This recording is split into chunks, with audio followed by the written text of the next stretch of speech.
high happening, and it freaks me out. Oh, it's stone gas, man.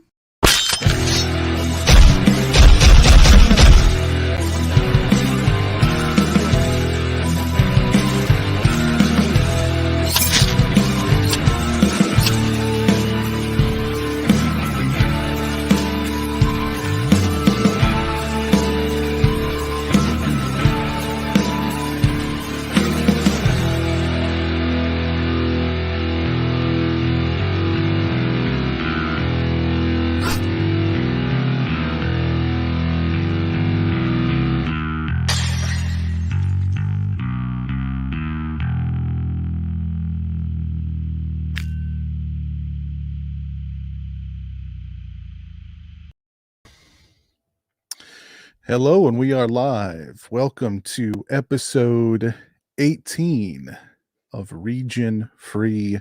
I'm your old buddy, Pizzal. Hope everybody out there is doing well tonight. A couple of things I want to touch on before we dive into tonight's show. I would like to direct everyone to our Patreon. If you'd like to support the show a little bit more, we have got hours upon hours upon hours of exclusive content over on our Patreon. That link is in the description. And I would like to shout out our two newest patrons, INV131 and Stu Watson, aka Midnight Geek. Thank you guys for supporting the channel. Much appreciated. We will be doing a call-in portion of tonight's show. So if you are a patron on the call-in tier or above, that link is already posted over on our Patreon. If you want to jump on, if you want to jump on and say hello, ask us a question, comment, whatever's on your mind, that link is on our Patreon.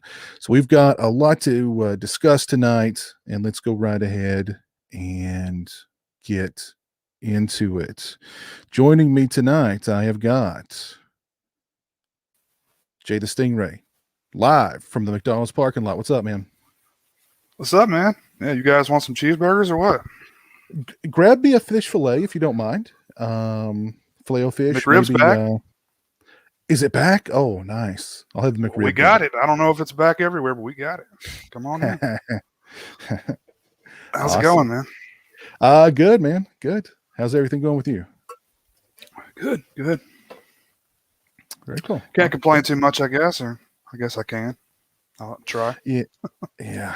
It never hurt. It never helps to complain, but yeah. Oh well.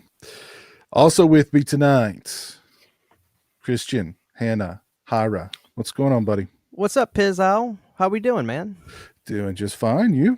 I'm great, man. I got my new Halloween 2 tattoo. I'm ready to rock and roll, baby. Right on. I'm ready to do this thing. Very nice. Got the Halloween 2 pumpkin. I got it going on, man. I'm digging it. The real deal. All right. Very nice. Very nice. Also with me tonight, Susan. What's going on, Susan? Hey, I'm doing pretty good. How are you guys doing? I'm looking forward to today. Obviously, I'm going to have a few things to say about about one of the topics, but yeah, okay. I'm really looking forward to it. I love hanging out with you guys, and it just feels like one big party. It's a great time. So, and happy to see everybody in the chat for the first time, you guys. So if anybody thought I was being rude by never saying anything to you in the chat before, couldn't figure out how to do it, but we're good tonight. So I might say hello.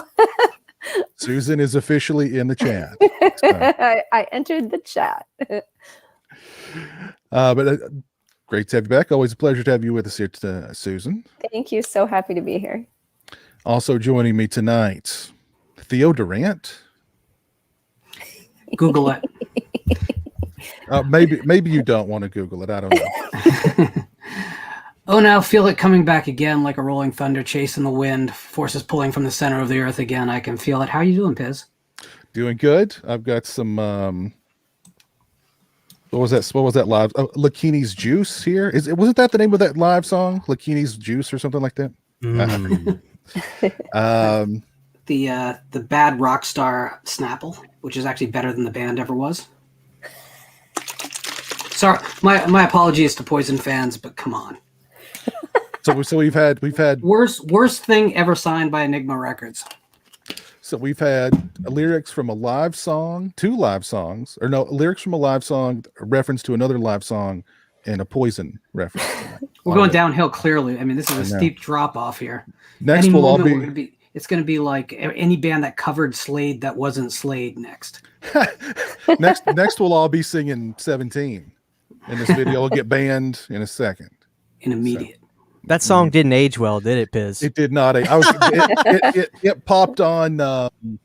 What's the serious channel? 80s. What's it? Hair Nation. Hair Nation. Yeah, I was listening to that on the ride home the other day, and I was going, man, that song did not age well. No, it did not. No, grown She's man going. almost 18.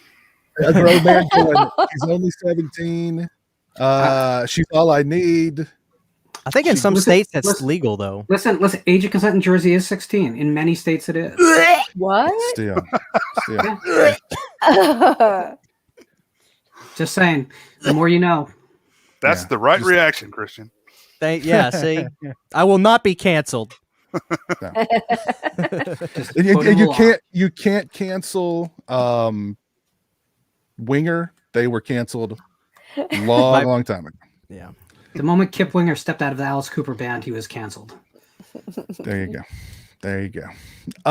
And joining us tonight, we've got some new blood on the show tonight from the Let's Talk for a Minute channel. MJ. How's it going, MJ? How's it going, everyone? Thanks for inviting me to the show today. Hey. Glad to have you. I see some familiar faces. Pretty much all you guys are familiar faces. Would like to see more content from Susan. I'm subscribed to her channel, but I haven't seen any uploads from her. So I would like to see some new stuff from her. I'm about to do that. I'm trying to get my thick skin back. I kind of went into a momentary shell, like sometimes it's just like YouTube. I don't know.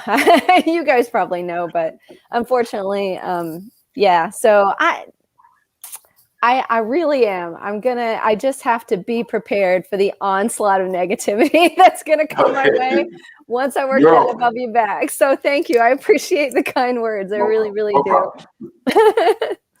Oh, Piers, thanks for inviting me on the show, man. Yesterday's show was crazy.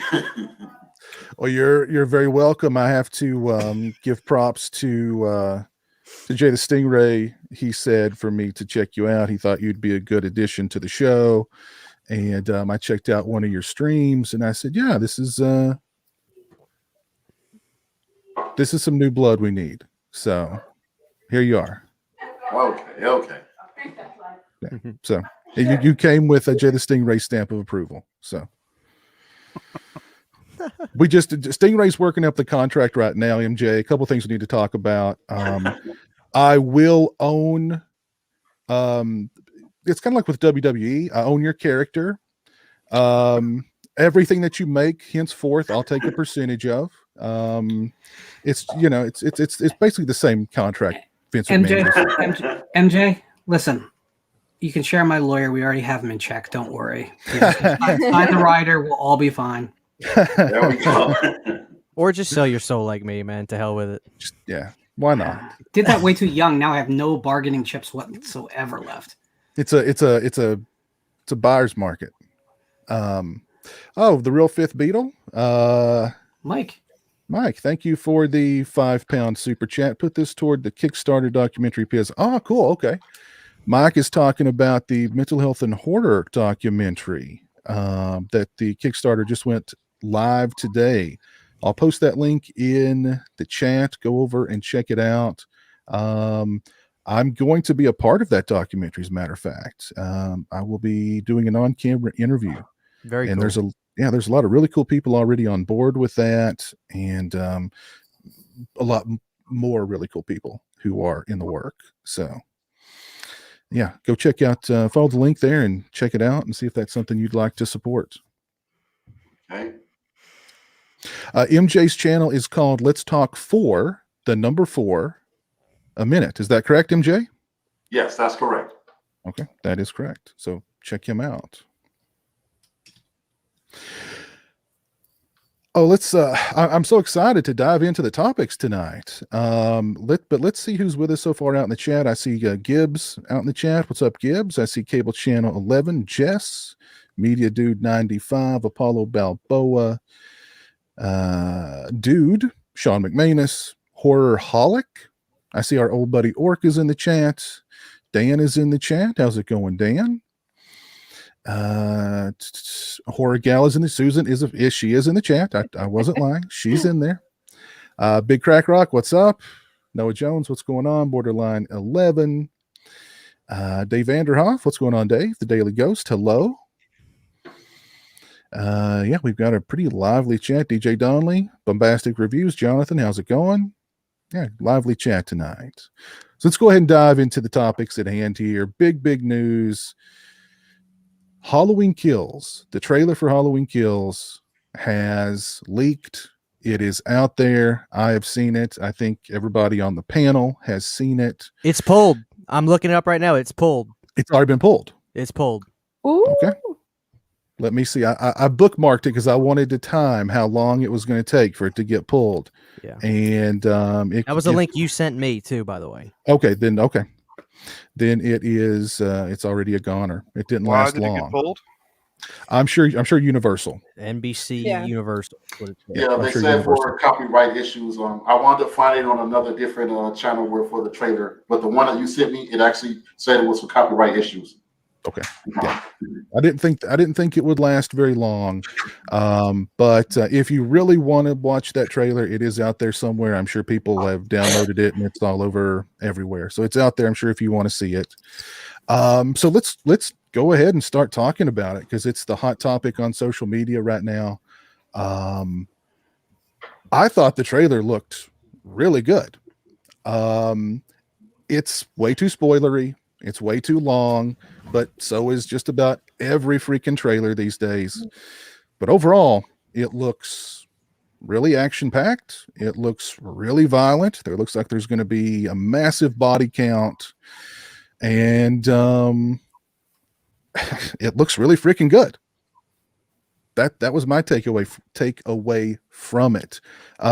Susan, I know you've got a lot to say. Go ahead. What were your thoughts on the trailer? I have notes, everyone.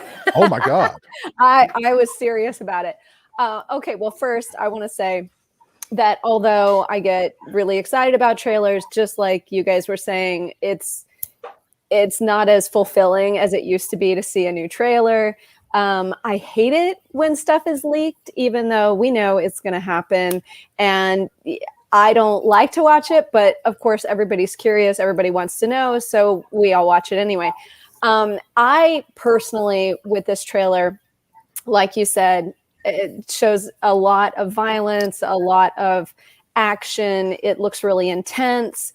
I'm not that worried about it being long because I'm curious. I mean, I love the franchise, so I want to see. But I don't like it when a trailer lets me know who's going to get killed already. And I don't mean they just show Michael, rolling back with the knife. I mean, when they actually show this person is getting it. Because now when I watch this, I already know you're about to die. It just kind of removes a little bit of that tension and excitement when you're watching it, that you don't know if they're just going to be wounded, if they're going to get away, if they are, that kind of thing. So I don't like that they showed a couple of moments of that where now I know those characters are going to bite it. I think the whole Laurie Strode situation obviously is going to be a huge point of contention for a lot of people.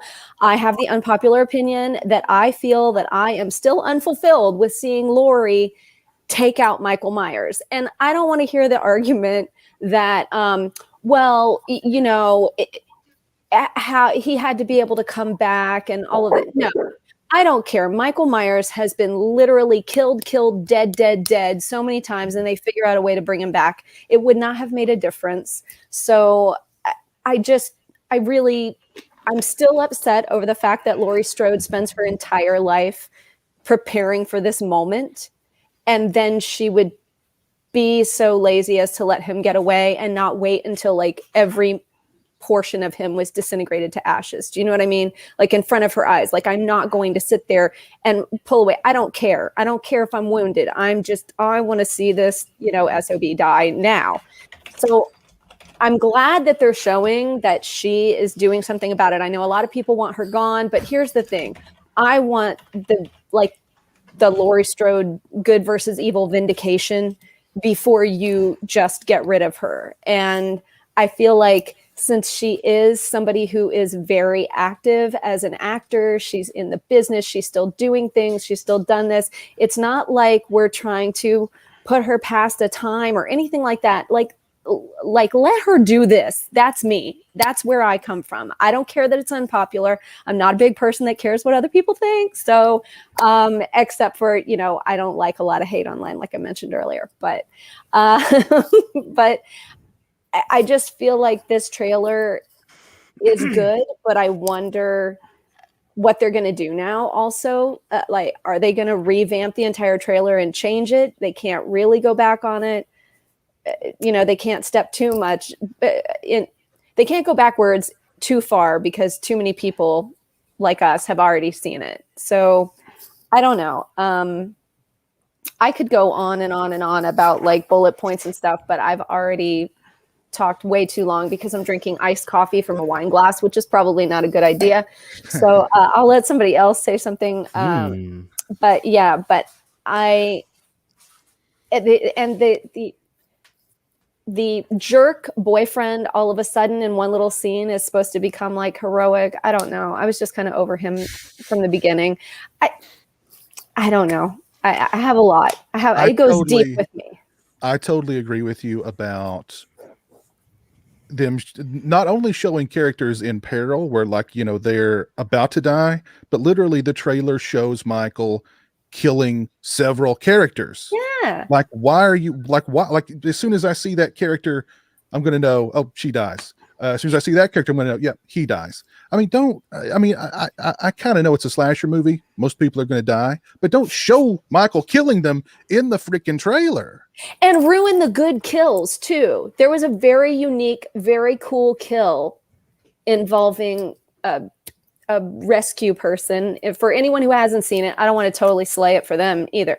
Anyway, but you know, a unique kill, when we're talking about unique kills and everything as well, like now you're even going to spoil that, where if I was just seeing it with virgin eyes, a virgin of a sort, it would be more along the lines of, oh my God, that was an amazing, really unique, well thought out kill. And now it's like, I already saw it in the trailer, whatever. I knew this was coming. Okay, next.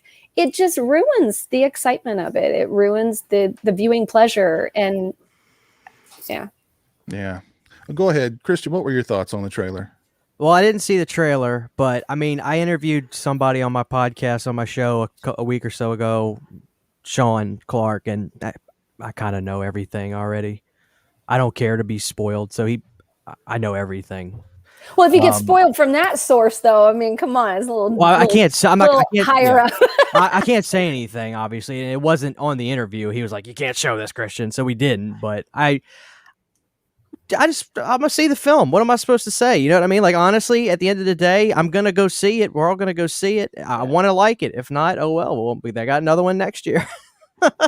You know what I mean? There's another one after that. So, I do. The consensus that everybody has said is that's going to be a kind of a gory, intense movie. Sweet, let's do it. I saw a Silver Shamrock in a movie. Hey, let's rock. As long as I get my Silver Shamrock, I would have been pissed, Piz. I would have been throwing M&Ms at the screen if the Silver Shamrock mask did not show up in this movie. You know what I mean? So, yeah. But I don't really have... I've kind of let go. You know what I mean? I've let go. I'm just going to see it. Right. Let's go. Let's have a good time. Me and my wife will go. I'm sure I'll take my mom to go see it. She loves Halloween. So, yeah. But I didn't see the trailer, obviously, as it got pulled. But it will be interesting the next day or so when the legitimate trailer gets released, if it's going to be edited at all. I mean, you guys would be able to tell if you see the official. I didn't see whatever that was that got pulled, but it won't be. The trailer is appearing before the new Fast and Furious movie. Right. So, and there were screenings of it like today, and that's how it's out there so quickly. But I mean, Blumhouse and Universal had to know it was gonna get out there. So I mean, my bet is they're gonna drop the real thing tomorrow. because I mean it's going to be out into the world tomorrow anyway with Fast and Furious, the new Fast and Furious. Stingray, what were your thoughts on the trailer? Did you not have a chance to see it? I didn't see it, but I mean, the way you guys are talking, I'm kind of glad I didn't see it. But you know, Lauren's known this whole thing for like years now, so I kind of know a little bit about what the plan was. That apparently is actually what they went with. So yeah, not really looking forward to this one. Honestly, I don't think it's going to be very good, but you know, maybe I'll be surprised. Horrorholic he asks a good question in the chat. He goes, aren't leaks planned? And some of them are. And I mean, my thought was, I mean, they had to know that the thing was going to get out there early. If they're doing early screenings of Fast and Furious, they had to know the thing was going to get out there, and that people like us would be doing these kinds of streams, talking about it and hyping it up and creating all this news for it, so that when the real thing drops tomorrow, everybody's going to, it'll be number one trending on YouTube and on Twitter and all over the place. So I mean, I don't know if they leaked it on purpose because they are pulling it now, but it's creating a lot of hype for them. It's wheeled the hype machine, or it's oiled the hype machine for them. So why not just release it? Yeah, why not just crazy? Yeah, why not just drop? Yeah, exactly. Yeah, just put the trailer out there. My bet is tomorrow. I'm sure it's going to drop tomorrow.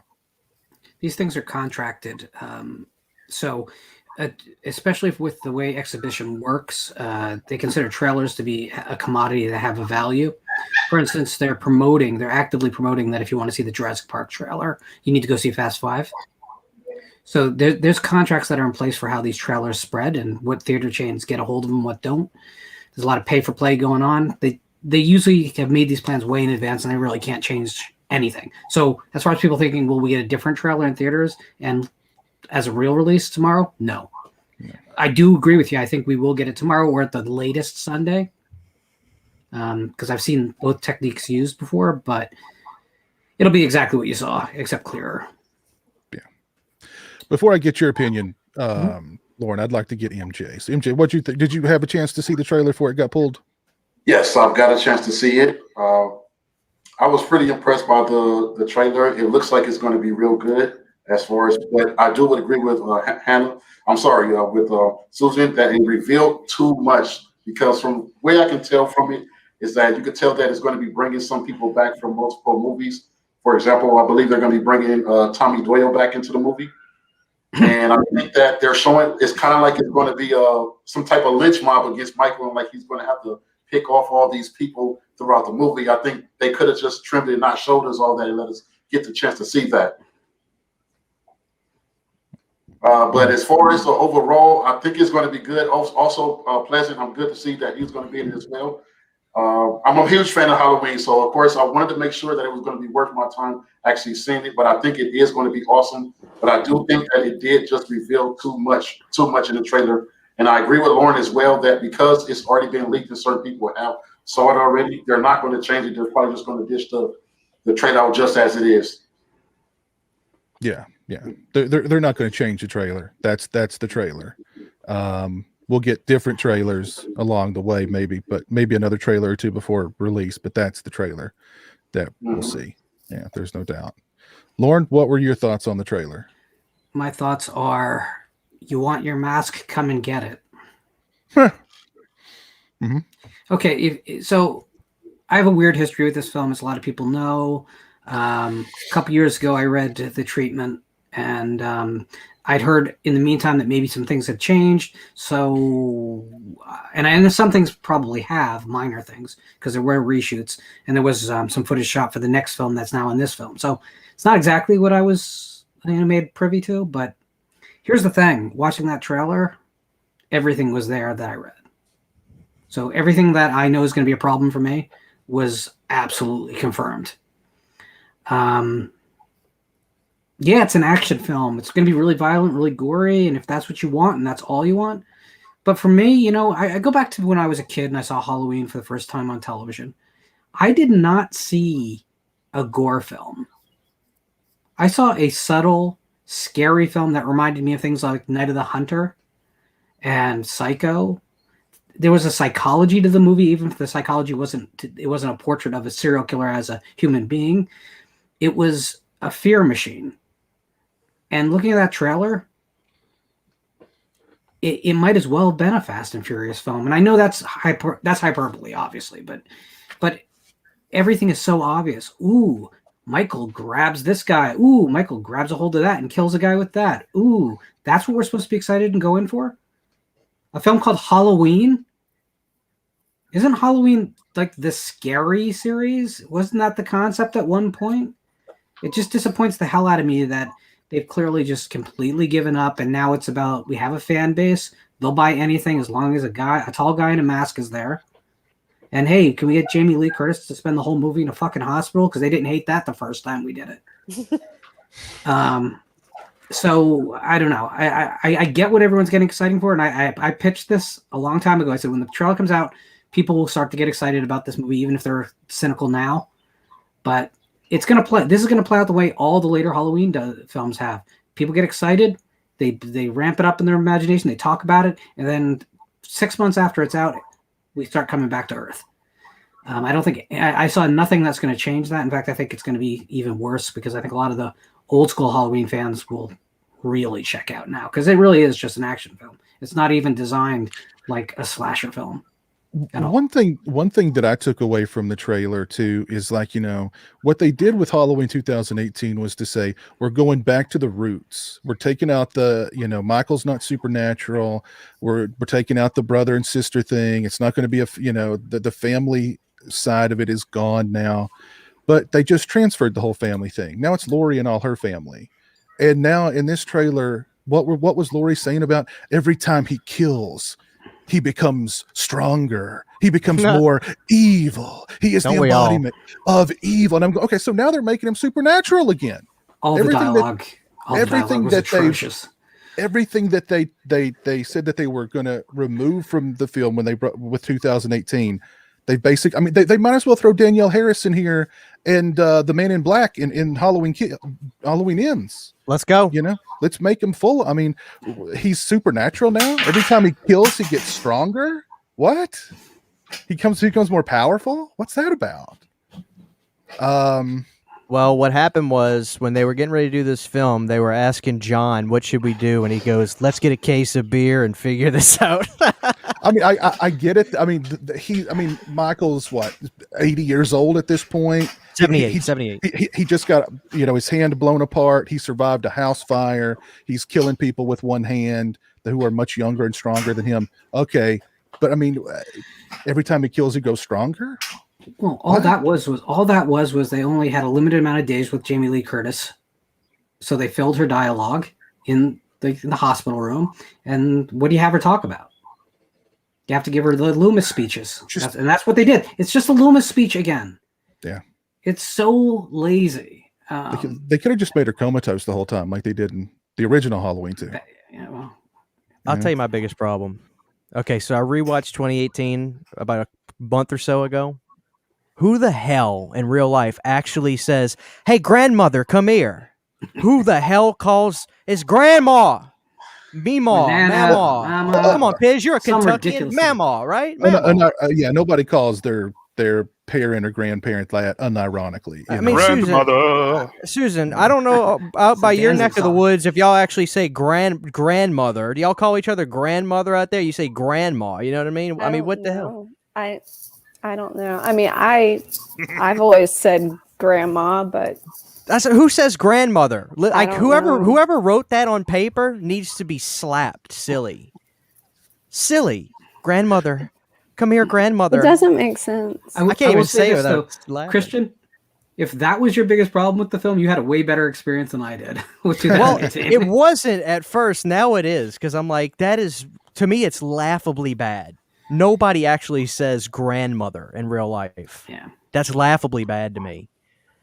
I will say and I don't want to say more than this about it, but I will say that there is a shot in the trailer that I'm shocked that they put in the trailer, and I think it might not be immediately obvious why, but it is incredibly spoilery. So if you really don't want to know anything about the movie, maybe try to avoid the trailer.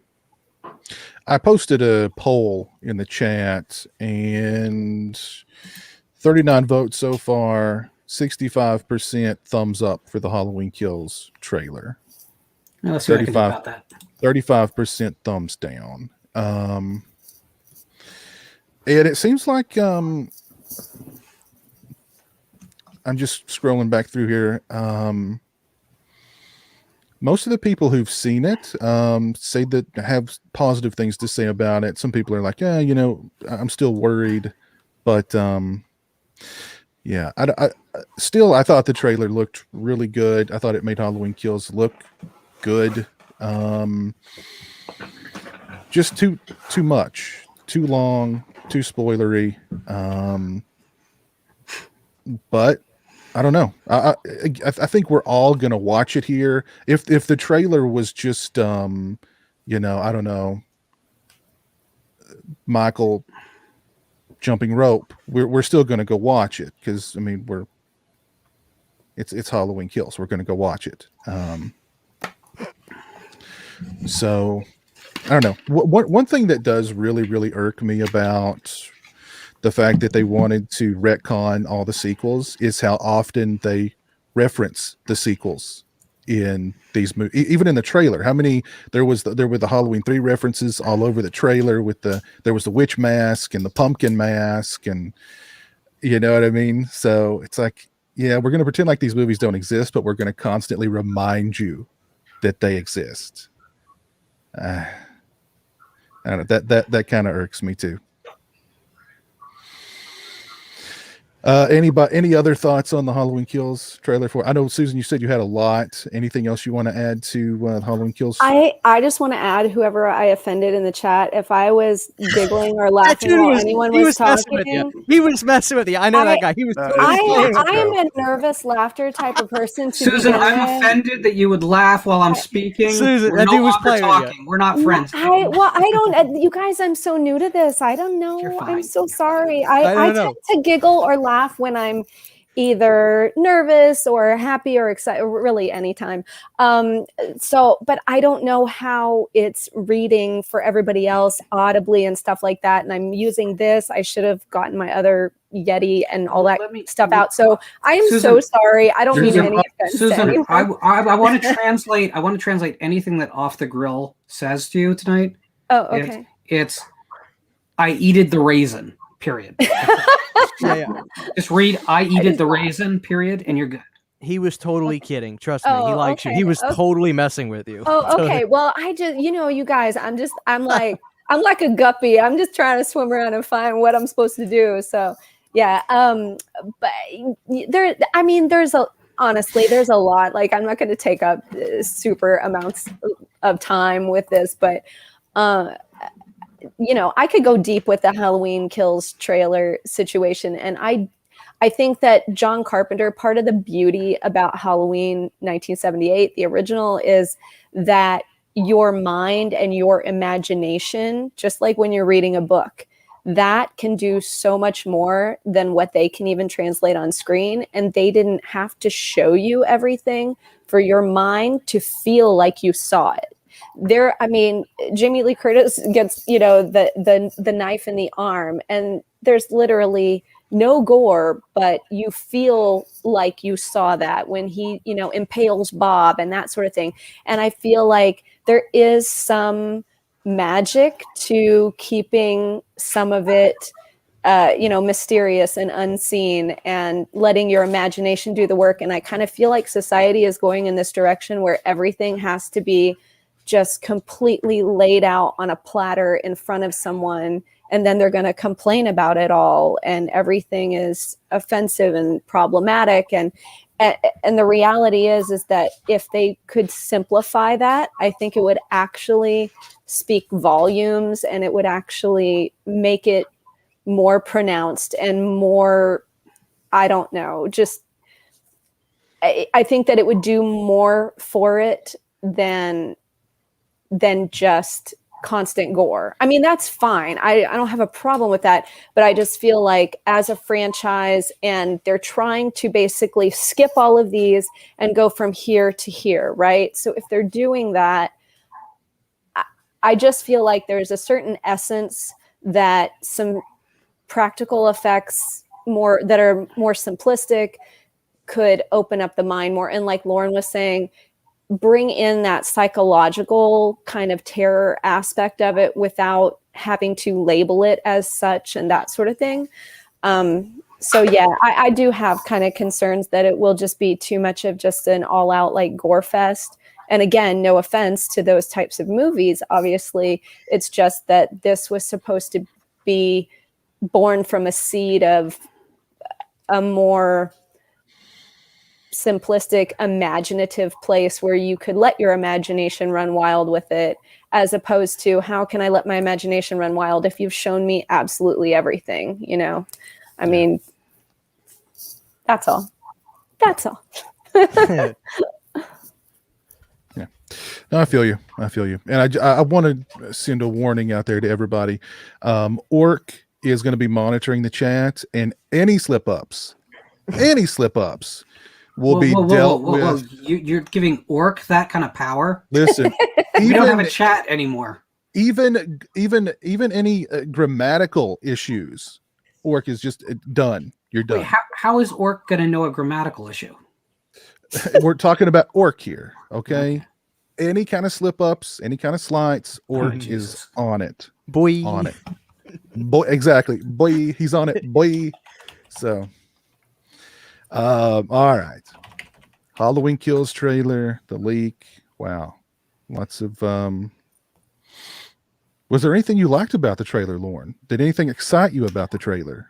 It looks like it was shot really well for what it is. I'll tell you what I did laugh out loud though, and it wasn't. This is just about the marketing, not the film itself. The fact that as big a font they could possibly put executive producer John Carpenter on screen. John Carpenter had nothing to do with this film, guys. He's just on board to collect the paycheck and let his son write some music. That's it. But they had to market it as like having some lineage back to the authentic property. So I thought that was I literally like couldn't believe that it wasn't just. I could see them putting it on screen, but they, it's massive. And I thought that was hilarious. Yeah. Oh goodness. Let's talk about another trailer that recently dropped. The new Candyman trailer. And I think they say the word Candyman or the title Candyman in that trailer about 800 times. I think they literally summoned Candyman many, many times during that trailer. But Candyman trailer number 2. Anybody want to jump in on that one? Stingray, did you watch the Candyman number 2 trailer? Oh man, I really try to avoid trailers if I can, because they do usually spoil the movie for me. I didn't even know they'd release the second one yet. I saw the first one. I don't know. I'm kind of worried about this one too. So I'll save you all my negativity. Anybody else see the Candyman number 2 trailer? Go ahead, Christian. I actually like the second trailer a lot more than the first trailer. Look, if I say I'm not excited for the movie, I'm going to look even dumber when I go to see it. So I'm going to see it. So what is it? You know what I'm saying? Like, I hate to sound cynical, but like, if we all say, I'm not excited, you're going to see it. I mean, what else do I need to say? We're going to see it. That's true. I thought the trailer actually looked pretty cool. I like some of those cool little Tim Burton looking, silhouette deals and stuff. That's different. Hey, Candyman, let's go. Apparently, they're remaking everything. Why not Candyman? To hell with it. Apparently, there's no candy in the trailer, so that's what Marsby says. There is candy in the trailer. Oh, never mind. There's a little bit of candy. There's just very briefly. There's a little candy in the trailer. Didn't see it. You could have missed it if you blinked. You may have missed it. There is candy in the trailer, just briefly.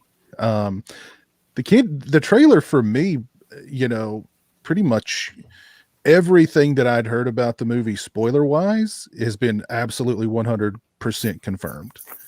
The Hive, there is no Candyman, there are Candymen. You even hear Tony Todd's voice in the trailers to let everybody know he is at least his voice is going to be in the movie.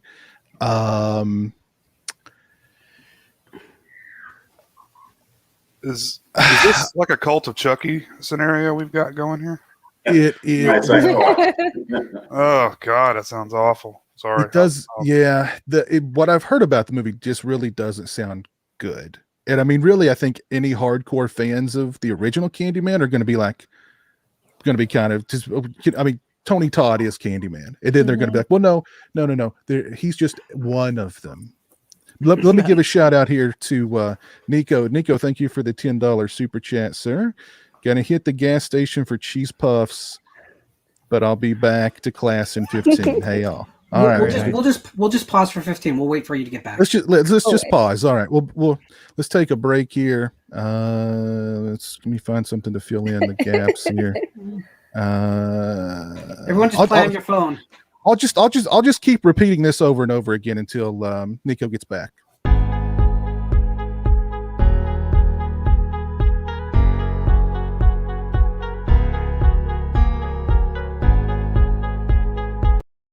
All right, I'm joking. I was wondering how long. Christian, put your pants on.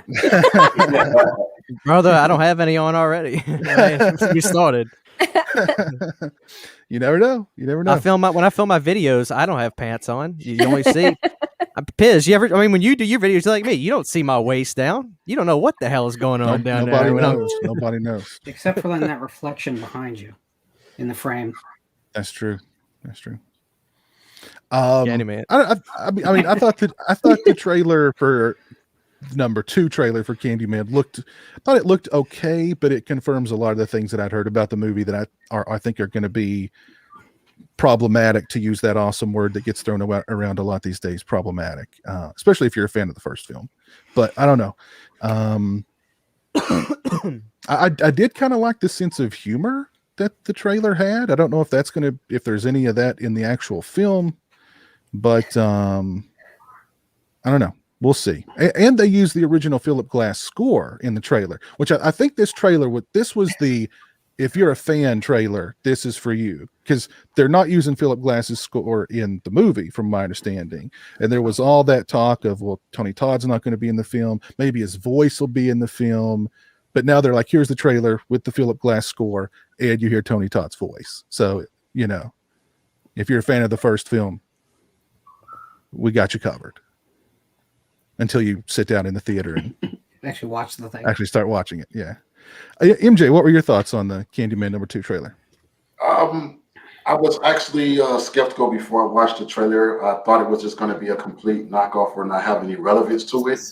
But to be the new Candyman film, I was actually pleased by the trailer. It looked pretty good in the backstory, how they're going to sort of have this kind of cult thing going on where a lot of people are going to be chanting his name, and I guess he's going to just come seeking vengeance kind of on all these people. I liked it from what I saw. That's what my main focus of it is I just wanted to make sure that it was going to be relevant. It just wasn't going to be a bore repeat of the original film. If it was going to be that, I wasn't excited. But from what I've seen, I am excited to see it, and I actually will be going to see it. Cool. Jeremy's not seen the trailer yet, but I don't think that's going to change his excitement in any way to see it. And now I have been saying that Candyman will probably be my first trip back to the theater. I'm actually thinking that that's not true. I think my first trip back to the theater is going to be the new Fast and Furious. So no, it's not. Yeah. So my first 2 trips back to the theater are going to be maybe my last. I might be like, I'm done with the theater at this point. I'm just not going back. Watch everything at home. I will this one up first because I actually said that I would not never go back to the theaters until Scream releases in 2022. But now I'm going to have to bump up and actually go to the theaters. Brought me in, so I will go to the theaters to see this. And I just think, like how we just made a comparison with Halloween, the same thing for Candyman. It almost seems like they're trying to give a storyline maybe to the pleasing of the new generation, like this kind of movies where it's just complete gore all through the movie. Hopefully, I hope it doesn't take away from the storyline and just we watch a movie where it's just going all over the place and make sure it has some significance and relevance and flow of the story. What they can do with Candyman now is any atrocious act can turn that person into the Candyman. So if they are the victim, they're kind of like the Crow. Instead of the Crow, you're now the Candyman. Is that more like the novella that it's based on? No, I haven't read it. no. Okay. It's just in particular, systemic issues are really what's at play here. Right. Yeah, they touch. Yeah, in the trailer, they touch upon the police brutality. That's how, like the Candyman in the trailer, how he meets his fate. So, yeah. You know, Piz, I have no problem admitting this now. I'm thinking about it. At this moment in time, I'm more, I don't know if excited's the word. I mean, I'm going to go to sleep perfectly fine, not worrying about them, but I'm more ready to go see Candyman than Halloween at this point. I mean, forget the fact that I kind of know what the movie is already. Like, before I even knew that, they already announced there's another one when they announced this one. So it's like, okay, well, there's going to be another one. Halloween ends. This Candyman, I know about the film, but like, still, I don't know what it's going to look and sound like really till I see it. So I'm more kind of ready to see this than Halloween at this point. You know, what the hell? Candyman. I mean, and if I like it, I'll have no problem saying I like it, you know? Yeah. So yeah, to me, I'm ready. I thought the trailer was pretty well done. And I like I said, the really cool little Tim Burton little silhouette things and stuff like that. I was like, oh, that's cool. Okay. I like that. So, you know, let's go, man. I'm kind of ready to see Candyman. You're going to love the opening credits then. Cool. All right. So Candyman, sort of a mixed reaction to the trailer, but I mean, again, we're all going to go see it. Yeah, you know, Halloween and Candyman really make me really happy that I'm part of the Regal Club, whereas I pay my $17 or whatever it is a month for unlimited movies. Because it's like guilt-free to go see this stuff now. Guilt-free. There you go. I have to agree with MJ that I'm just really happy that they aren't trying to rehash Candyman, because Tony Todd, I mean, don't try to rehash. I mean, I love Jordan Peele. I love his movies, but don't try to do what's already been done in a stellar way. You know what I mean? So I'm curious, because I'm just one of those people that if I see something and it really affects me and I really love it the first time, I want to see those people, if they are still there and still, you know, like Tony Todd, still slaying the game as far as horror movies and acting and whatnot. I feel like there's no reason that they shouldn't be incorporated or in it in some way. I understand they want to bring in a new demographic, and therefore they have to bring in new other characters that, you know, are a younger demographic and everything. That's great, but don't negate the whole reason that that's even being made in the first place, because of the great work that, you know, was done before. So I'm curious to see how much Tony Todd plays into it. And don't blink. Oh, wow. Okay. Well, I don't know. I mean, I love Jordan Peele's movies. I'm sure it'll be a good movie, but it's probably going to be one of those that I will say it's good, but I have to look at it separately from, you know, that kind of thing that I do. So Hey, this could work. I'm cynical, but this could work. Everything okay? Yeah, I think so. I'm not sure. Somebody just posted that Jason Blum announced when the Halloween Kills trailer will drop. I'm on his. Okay, so somebody. Oh, so he's saying the trailer is going to drop tonight at 9:30. Cool. So that would coincide with the sneak previews of Fast and Furious. Fast and Furious. So, yeah, he says if I were a bet, somebody tweeted at him asking when's it going to drop, and he said if I were a betting man, I'd say around 6:30 p.m. Pacific time. So, here in about an hour and a half. 38 minutes. So there you go. There you go. All right, let's move on. Nico will be back by then. Nico will hopefully be back by then. Yes. What did he go for? Cheetos? He went for some Cheetos. Got to have some Cheetos. You know? Yeah. Can't watch Region Free without some Cheetos. Let's talk about, and Lauren, you may have some interest in this. Are you aware of the fact that there is a Frankenstein TV series in the works, helmed by Otto Bathurst, who I'd never heard of until this announcement? It is described as a reimagining of the source material. It is set in pre-Victorian Europe and focuses on the behaviors and obsessions of a scientist exploring the fine thread between life and death. We are, Bathurst has said, we are inspired by this opportunity to take a really deep dive into the original text and deliver the arrestingly relevant truth that Shelley has so powerfully embedded in this incredible story. You know, I feel like one of those fish. You know, if you've ever gone fishing in a lake and there's sunnies and they'll hit on anything you throw in the water immediately, and just they get pulled up, they get unhooked, they get thrown back in, and then they hit it the next thing that goes in the water, right? I feel like that fish when it comes to the Universal properties and classic literary based horror. I keep going back, and you know, it's been so long since I've liked any version of the classic monsters, but I keep jumping at the line.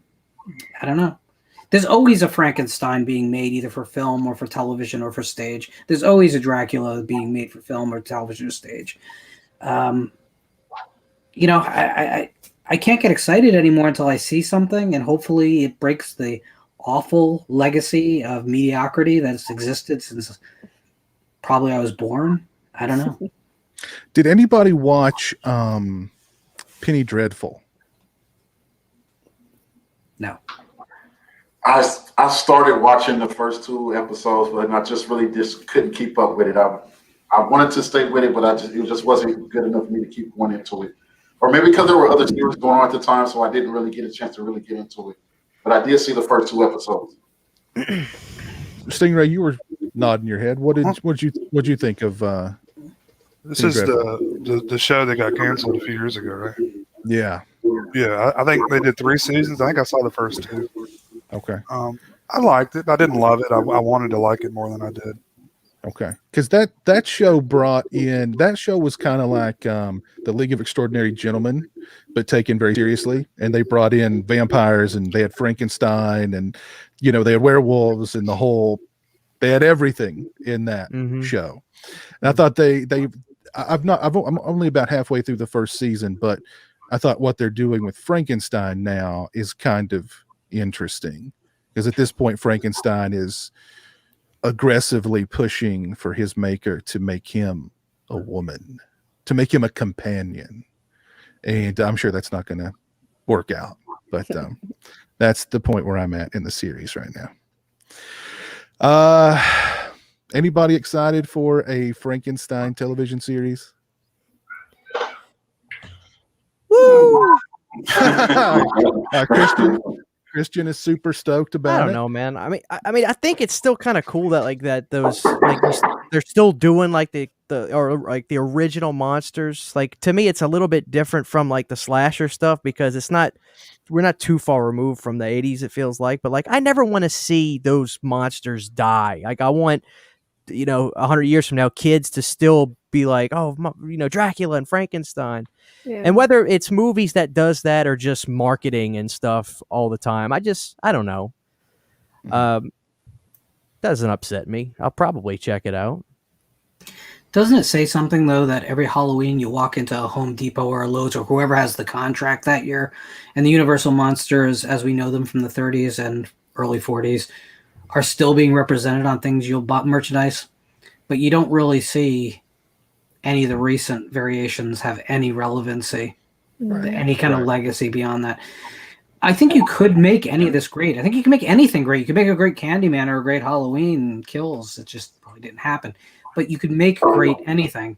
But I just worry that we keep going back to the same wells. And I wonder if we'll hit a point when these movies, when the Universal films are 100 years old, and we're getting there astonishingly quickly. Well, you're going to try and tell a kid to watch a 100-year-old movie? That's going to be an uphill climb. And these new versions don't have the staying power of those films. So I don't know. I don't know. Bride of Frankenstein is my favorite film of all time, but it's not going anywhere. It'll be brilliant for anyone who gives it a chance. You do make a really interesting point there, because there's been so many variations of Dracula. I mean, how many Dracula television series have there been? Now they're finally getting around to Frankenstein. Then we'll have a new Wolfman. Then we'll have, whatever. But when you go to Lowe's or when you go to Walmart and you see the Frankenstein blow up, it's the classic universal Frankenstein. It's not Gary Robert De Oldman. Niro Frankenstein. It's not It's not Gary Aaron Oldman Eckhart Dracula, or It's not. That'll it's never not- happen. Yeah, it's not Gary Oldman's Dracula. It's not Frank Langella's Dracula. It's Lugosi's Dracula. It's So we've had all of these movies that have tried that have worked from that source material, yet the classic Universal characters are still the most iconic and the most well known. So Don't you also think though that it's kind of almost like fashion, in that as things progress to a certain point, once they go so far, a new generation starts to deep dive and look towards the past? I mean, there are a lot of people who are, even teenagers that know about, 60s music and stuff like that. I mean, I always liked stuff that was way before my time and things like that. So I kind of feel like even if it's 100 years old, I think for the right group, I mean, obviously it's not going to be everyone, but for the right group, I think that will be even more intriguing to them. And hopefully, I don't know, maybe I'm just an optimist. Hopefully that will make them keep going back to those originals and kind of keep those alive. I mean, and especially with marketing and Halloween and things like that every year, obviously, if we keep seeing the same Dracula and Frankenstein and Wolfman, it's going to be like a sign advertising it for people to go back and look at Bride of Frankenstein and things like that, because it's represented from those original films.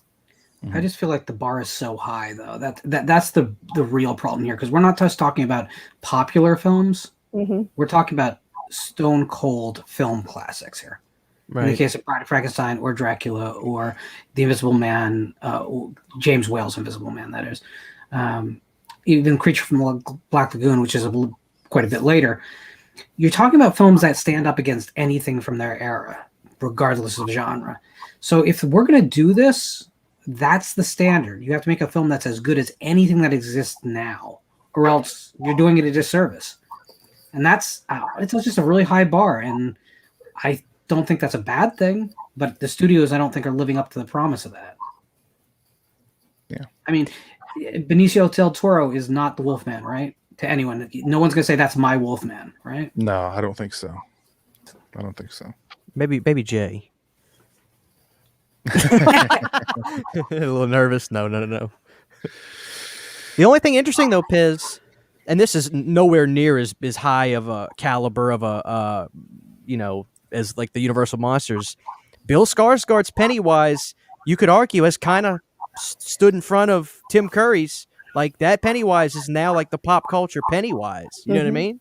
It's Yeah, kind I of think taken the forefront. So it's not impossible. Granted, this is Pennywise. This isn't Universal Monsters. But, dude, that Pennywise has kind of said, watch out, Tim, I'm Pennywise now. And, I mean, the you go to Halloween stores, you see that Pennywise on the shelf now. Funko Pops, toys, NECA this, NECA that. So it's not impossible. It's not impossible. No, I mean that's true. That's a good Not point, the too. same caliber, but that's something So interesting. the only thing I'd say is you're right.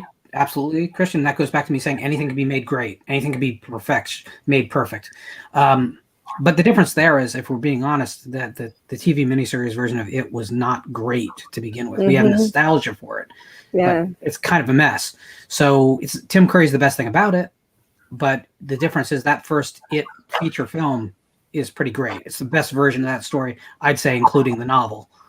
Now, the second half of it, not so much. So, I mean, I guess if you're going up against something weaker than you have a pretty good shot. But the problem is, do you really want to be the guy making a Bride of Frankenstein remake? I mean, come on. I mean, I know that Bill Condon was trying to, but I think even he realized at a certain point that there's no upside to that. Yeah. And I got, I loved it chapter 1 so much. I bought all of those Pennywise figures. I bought them all. I had a shelf just of the new Pennywise figures. And then when chapter 2 came out, I got a box and I went put them in a junk room, and that's where they've stayed. So I met up with Piz the weekend after it chapter 2 came out, and the look of hurt in your eyes, man. I'm still hurt. I'm still hurt. It was a real thing. I mean, I clearly hated the film too, but I mean, I wasn't as invested as you, and I could tell. I was like, wow, that moved him. That it was bad. It was very painful. It was. There's a sigh. I don't want to put it up there with there. Rob Zombie's Halloween on that level of depression. But I mean, it was up there. Hey, well, guess what? Guess what, Piz? Guess what's coming out after the Monsters? Rob Zombie's It Chapter 3, and there's going to be white horse Pennywises. I think I'm down for that. Actually, do it, Piz. Let's do it. Because I think he could adapt all the uncomfortable stuff from King's novel.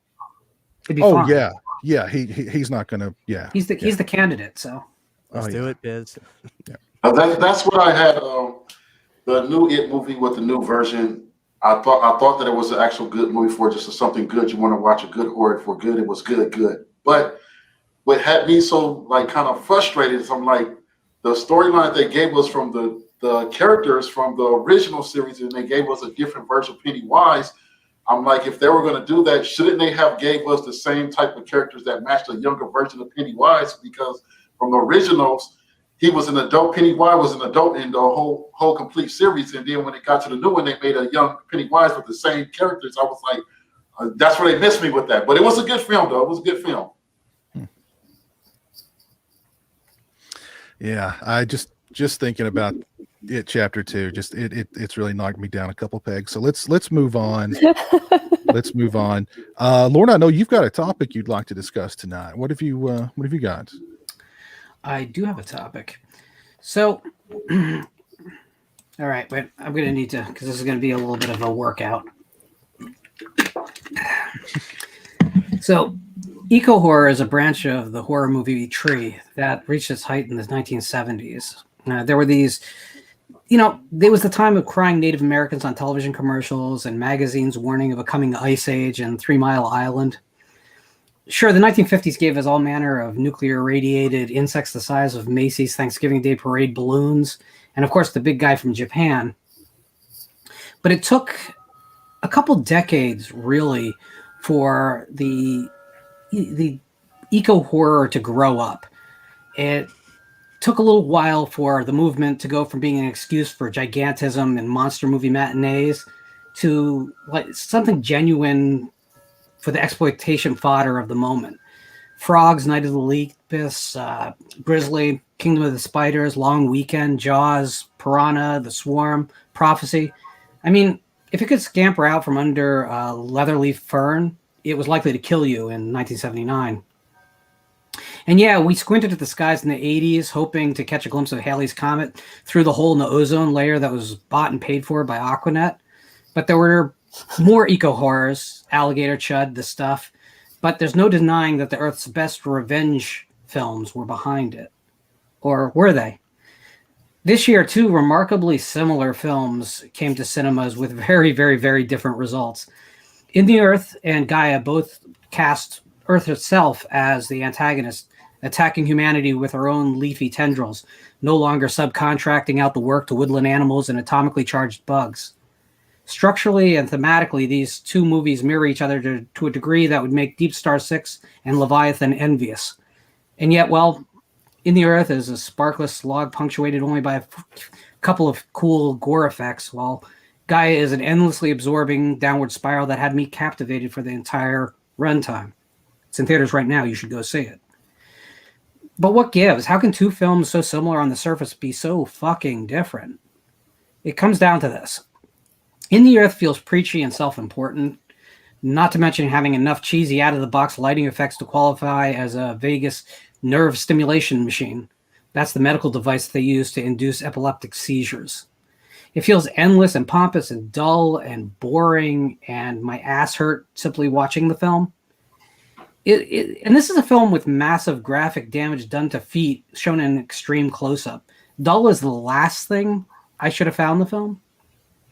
Gaia, on the other hand, is smart enough not to lean into its nature as a message movie.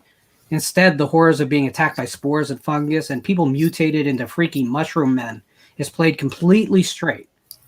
This Earth is a scary place, and while there's dialogue establishing that the planet is really getting even for all that litter and the plastic island in the Atlantic and the Deepwater Horizon oil spill, that dialogue comes from a psychotic character, a character that starts as somewhat sympathetic, but as it progresses, becomes less and less so, until by the end, he's about as sympathetic as Leatherface on a 3-day bender. The film found a way to have its organic, pesticide-free cake and eat it too. And it does this by presenting us with a central character that we can get behind, played by Monique Rockman, in a very brave, very centered, and very, very grounded performance. It's probably the best performance of the year, and it came out of nowhere. I was not familiar with her as an actress, but God, does she do this film a lot of favors. They did hand her some great stuff to work with, and the dialogue is really solid, but there's so much done with the look and feel of the characters. It's an amazing performance. I think the lesson here is this. Do your part to save the earth, I guess. Build your compost pile near the edge of your property where you don't have to smell it, but it'll annoy your neighbors. Separate your recycling into 7 different categories and leave it at the curb so you can't actually back out your car and whatnot. But importantly, save the future of eco-horror. Make sure you have a compelling character at the center of your story, like in Gaia. And if you just do that, I'll gladly follow you into your green hell. Anybody got a favorite environmental horror film or nature runs amok kind of movie? And Lauren mentioned several that I'm a big fan of. Frogs. I love old school Frogs. The Happening. The Happening. Oh, great film. Great film. Anything with Mark Wahlberg. There's certain things we don't kid about, Jay. Frogs is awesome. That's my favorite Sam Neill movie, man. Squirm. I like Squirm is great. Squirm is great. Squirm is great. Slugs, of course. I know Piz loves slugs. Of course. You know I had that loaded up, ready to throw out there. Sorry. Yeah. Warhol Calling Out Ruins, based on Sam Smith novel. Absolutely. I think it's interesting, though. The thing about Gaia that I loved, and it is a great film. It's definitely going to be on my top 10 of the year list. I don't know where it'll be. It's not at the very top, but yeah, I think it's amazing that it didn't try and tell you, oh, look how bad we are as people. That message is in there because it's baked into the formula, but it really just takes you on the ground level and says, hey, what would you do if this shit was happening to you? Like any other horror movie. And I don't think we've ever had that grounded of a Earth Fights Back kind of horror film before. I really recommend it to people. And there's a lot of great uncomfortable things. And like all films I love, it's completely nihilist. Nothing happy happens. There's no humor. It's just misery for an hour and 40 minutes. So I was gloriously happy. Now, is it only in theaters or is it streaming also, or what's the? I saw it in the theater. I think it has a short window before it hits streaming, but it'll be soon because it can't compete with what's coming out this weekend. Clearly. Okay. Yeah, it's on my list. Roland 666 mentions that Pet Sematary is getting a prequel. That's right. That was just announced. Or the remake had been announced. We talked about it not long ago, but it's actually going to be a prequel with young Judd. I guess it's going to be telling the story of young Judd, doing his thing. I'm seeing Pet Sematary Babies in my head, where we have a kitten church that's still undead, and all the characters are portrayed by 4-year-olds. Can I guess the title? Danny Elfman movies. Can I guess the title? I'm going to go Pet Cemetery. It's gonna be the title. Yeah, it'll be called Pet. I'm sure. Yes. Well, Jay, I'm actually crowdfunding right now. I'm actually going to be doing a film called Pet Mausoleum. Oh, and, it's going to be sell that to Asylum tomorrow. Yeah, you teamed up with Asylum. Yeah. Piz has already dropped a good $8,000 my way, and yeah, and that's just for craft services. So we're gonna have good craft services on that set. How much do you bet that Asylum actually met with a lawyer and asked if we just spell cemetery correctly, can that pass muster? Instead of naming the cat church, what if we name it synagogue? There you go. Wow. So. You guys are giving them way too many ideas here. Oh my God. I do think a Pet Cemetery prequel is better than just doing another remake or a sequel to that remake. But that sequel was trash, right? Or the remake was trash. My memory of it is that it wasn't great, but it wasn't too bad. I fell asleep and I never went back. I mean, literally minutes and I fell asleep. It was I think I remember more of Jeremy laughing every time Church was on screen because he just loves evil Church. So that's what I really remember most is like Jeremy laughing every time Church was on screen. I think you could do some really wild stuff with that. Like for me, I can think of in my head, there'd be a really great horror comedy zombie film where some guy just murders everybody and he wants to build his like army of the dead, so to speak. This would be a better movie, by the way, where he kills all these people and just buries them in there and brings them back. And he starts to make like his own like militia of undead people.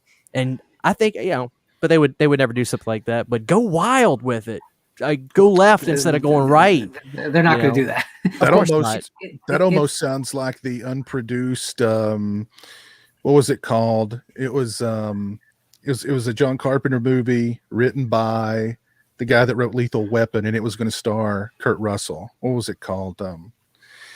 Anyway, yeah, it was about like undead soldiers, zombie soldiers, and it sounded like a crazy movie. Or bury a bunch of pets and bring them back up. Just like kill all these pets, bring them back to life, Piz, and then like you can go to like all the animal shelters where they put down the dogs and cats, Piz. You could show up as the vigilante, like sick them and kill all the people that put down the dogs. You know what I mean? There you go. There you go. Take every like abused animal and have them come back and seek vengeance on the people that abused them. Because look how excited Jay is. Terrible. Look how excited Jay is. I'm telling you. Come on, Jay, let's do it. Jay, pen a script. Let's go. Jay is actually excited about what they really are doing, though. Just all kidding aside, because they're making a Wendigo movie, so it's going full core, and as Judd and his now dead wife. So yeah, it's bringing the Wendigo. The Wendigo's been so underrepresented in movies. We need the Wendigo to make an appearance. Yeah. So, but that is seriously what they're doing. So, well, no, I mean. I'm sure. Yeah, that sounds right. I mean, that sounds good to me. I have got a little news topic here that's going to segue into my actual topic for this week. I don't know if you guys have heard, but Harrison Ford was injured on the set of Indiana Jones 5 rehearsing a fight sequence. I'm shocked. Why are you having Harrison Ford, who's an elderly man, do a fight sequence in this movie in the first place? And B, in my next installment of franchises that should just stop, Indiana frickin' Jones.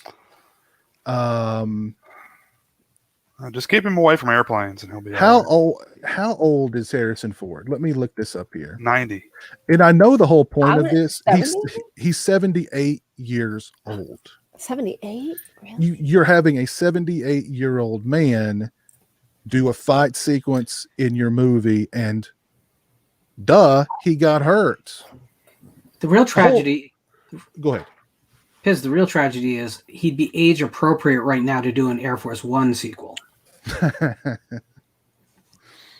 you go. He could be Michael Myers. Yeah, but I mean, the whole and I know I think the whole point of this new Indiana Jones is for Indiana Jones to literally pass the hat and the whip onto the next Indiana Jones, or what they hope will be the next Indiana Jones. But I'm shocked that they're doing. I'm shocked that they're doing this movie with Harrison Ford at this age, and they're asking him to do fight sequences and all that. And I've not seen Kingdom of the Crystal Skull. I have no interest in seeing that movie. I've heard nothing but bad about that movie, even from hardcore Indiana Jones fans. You know, is there? I mean, I guess we're going to find out. But I mean, is there? Is there anybody out there asking for more Indiana Jones? But here's the thing, Harrison Ford, I mean, he's kind of badass in real life. I mean, he crashed a plane and he walked away from it. He smokes a lot of weed. He smokes a lot of weed. You cannot undermine the fact that a 78-year-old who has been a long-term weed smoker could possibly still kick someone's ass. I mean, I'm just saying, I don't know. But I feel like every 78-year-old could not be judged on that, on that same table. So I would be of the like wait and see.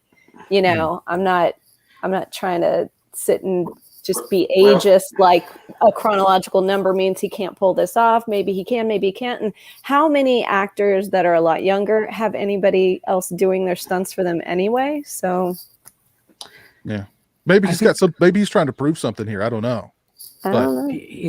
I think the answer to your question is there's as many people pining for Indiana Jones 5 as there are for Avatar 2, 3, 4, 5, 6, 7, 8, 9, 10, and 14, which is exactly 4 people, and they're all related to the director.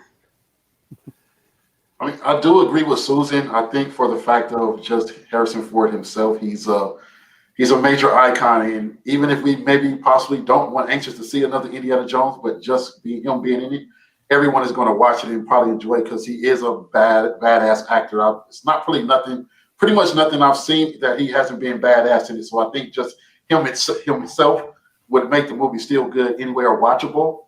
But he is up in age. If they were talking about replacing him, you'll have to really think of someone fresh that would fit that would be able to take over that franchise.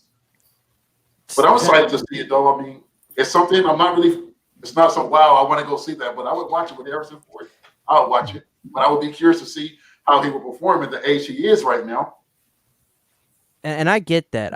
But my thing is, you're going to invest the money to try to get somebody to take his spot. That's bullshit.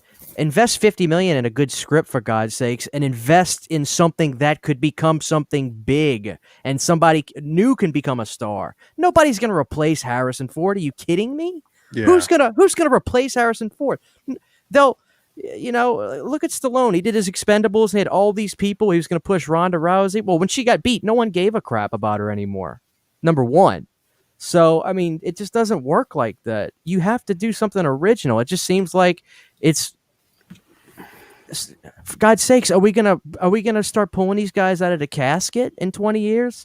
Hey, just get them out the casket, man. We can pump them with like some strings and make Harrison look like he's going. Put $50 million in a good script, for God's sakes. Let the word of mouth grow. Take a risk.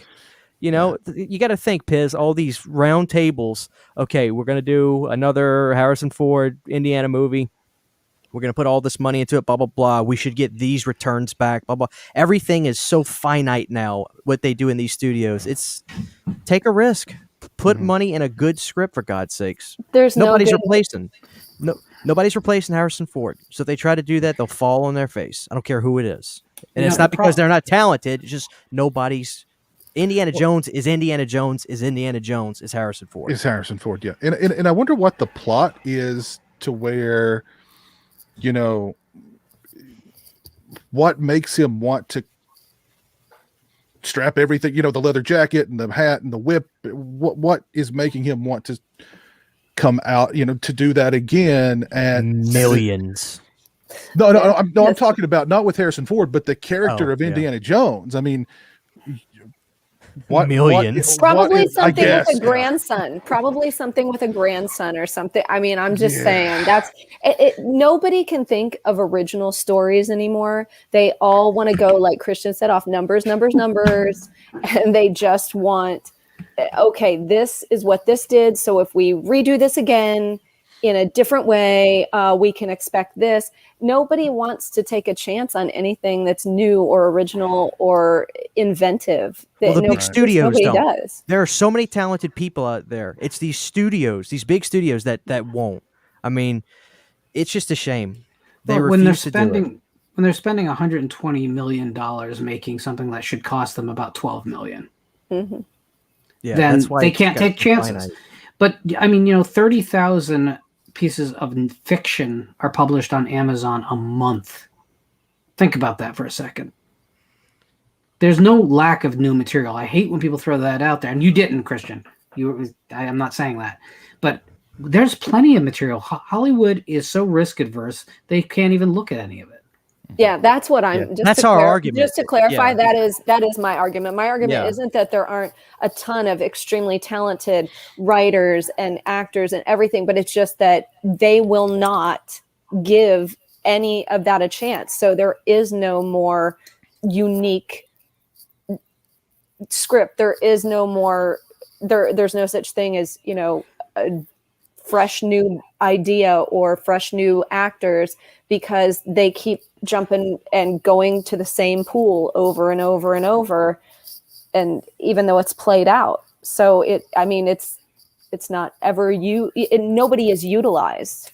What I think is the even bigger risk is, you're going to take this beloved property like Indiana Jones, and you're going to pass the baton. You're gonna say, okay, here's this Indiana Jones movie, but here's the next Indiana Jones. That seems to me more risky than just like, here's an original idea, because you're basically, and I've heard somebody mentioned it in the chat, the rumors about what Kathleen Kennedy wants to do with the story, and she wants to make it very woke and yada yada yada, and Indy's not the super good guy, heroic guy that we all thought he was, kind of stuff, which to me that makes it infinitely more risky. And who knows, that may all be bunk. I mean, I don't think there's very many plot details about the movie out there, other than the fact that it sounds like it's going to be a passing of the baton. But if Kennedy's involved, I mean, you see what she did with Star Wars. So I don't know. We'll see.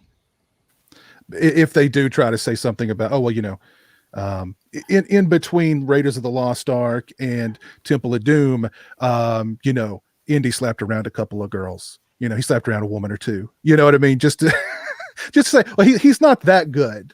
You know what I mean? It was 1943. What else was there to do? Yeah. He's not that. He's still white, so he's got to have some bad in him somewhere, right? So, I don't know. We'll see. It's just, you think there can't be anything in, like, science fiction is dominated by Star Trek, Star Wars, and I guess Dune for this year, but it won't be next year. Action adventure, as we think of them, is they can't come up with anything but like Indiana Jones again. It's not like we don't have 90 years worth of men's adventure fiction that they could pick up at the drop of a hat, or 12 years of serials that played for an entire generation that you could mine, like, I don't know, George Lucas did when he created this. It's just a lack of taking chances and even being aware that you can take chances. Yeah. And I mean, and as far as the series is concerned, 3 was the perfect little wrap up. I'm not a huge fan of the third Indy movie, but it was a great way to end things. Why keep why keep trying to recapture the magic of Temple of Doom and Raiders of the Lost Ark? It's gone. It's gone. Just let it go. Let it go. Create a new Indiana Jones. You know what I mean? Yeah. Yeah. Somebody mentioned something in the chat, Piz. Corey Fitchner says only Quentin Tarantino is making original movies. To specify what I think he means by that is, like, as far as like big cinema. And I think that is cool. For better or for worse, Quentin Tarantino, he's making his foot movie still, and you got your DC, you got your whatever else they're doing, whatever, I don't know. You got your superhero movies, and then you got your Quentin Tarantino movies. That dude, I mean, I don't know. Quentin survived. He's still pretty much on top. I think he may be he's the king of the homage, though. That's how he gets in there. It's not like he's inventing. He's just borrowing this scene from this old movie, this dialogue passage from this, and that's how he gets through. I mean, that's kind of true. I mean, he is very much paying homage to older movies, but at the same time, he doesn't have to make. He can make whatever he wants. He doesn't have. He's kind of got carte blanche. Yeah. He can make whatever he wants, and somebody's just going to give him the money. So yeah, I mean, he's probably the only guy out there. I was talking about this in. I don't remember if I think I talked about this on a recent episode of Region Free, where who was it?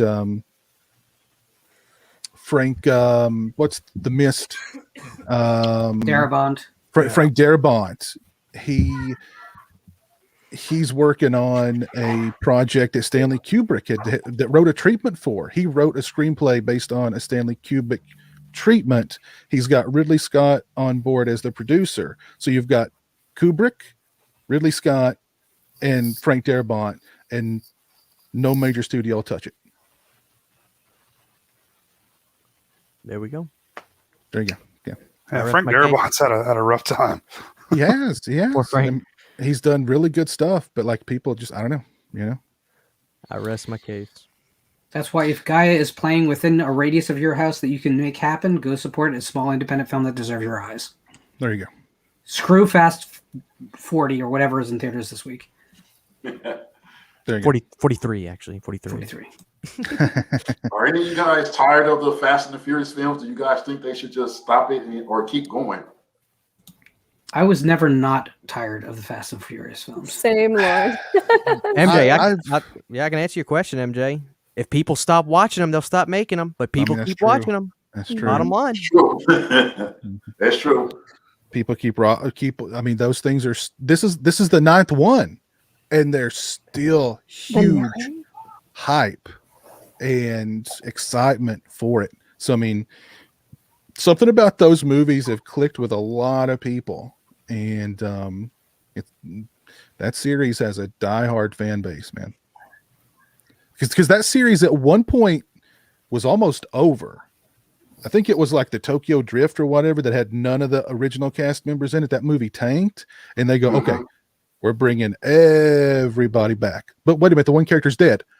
She's coming back too. You know, I mean, they just brought everybody back, and then everybody loved them again. And now it's yeah. I mean, you release a Fast and Furious movie, you're guaranteed it's going to be big money.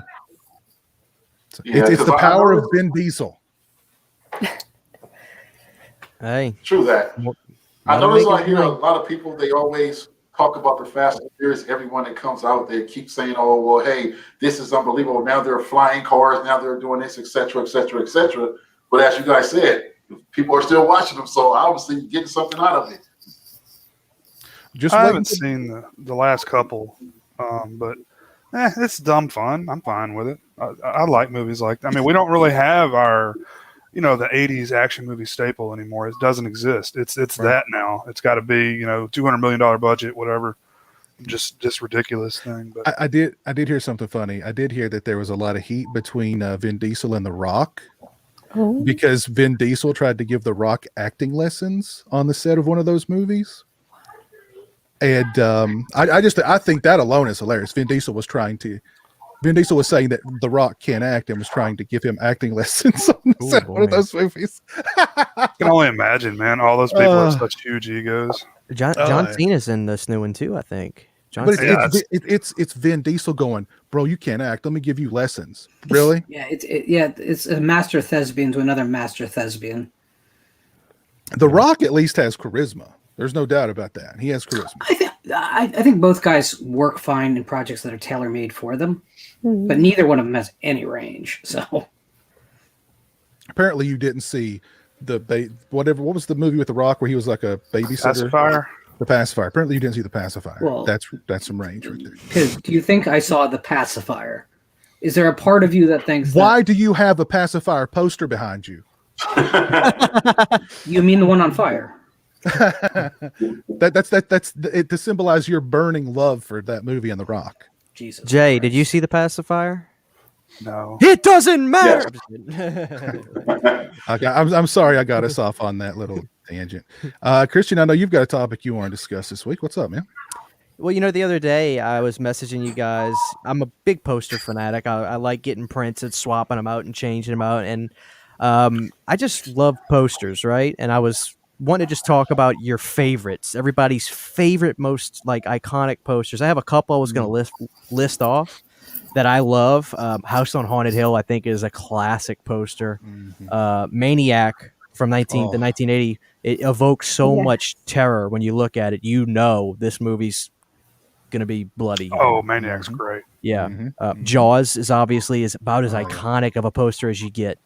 One that I love because it's like so splatterpunk to me is Street Trash with the guy the thing coming out of the toilet. I think that's a great poster that matches the film. But there are also posters that are sometimes simple is perfect. And I think The Howling is a great example of a poster that evokes, hey, something's here, because you see the rip of what just looks like a brown paper bag, And I think that's a great poster because it doesn't tell you anything. A poster that gets you hyped up is 1986 Trick or Treat. I mean, that poster is just money with the Sammy Kerr on it. I always loved Silent Night, Deadly Night because it's like it's literal. Santa's coming to kill you. So I thought that was a great poster. I got a couple more. Piz, I know you love this one.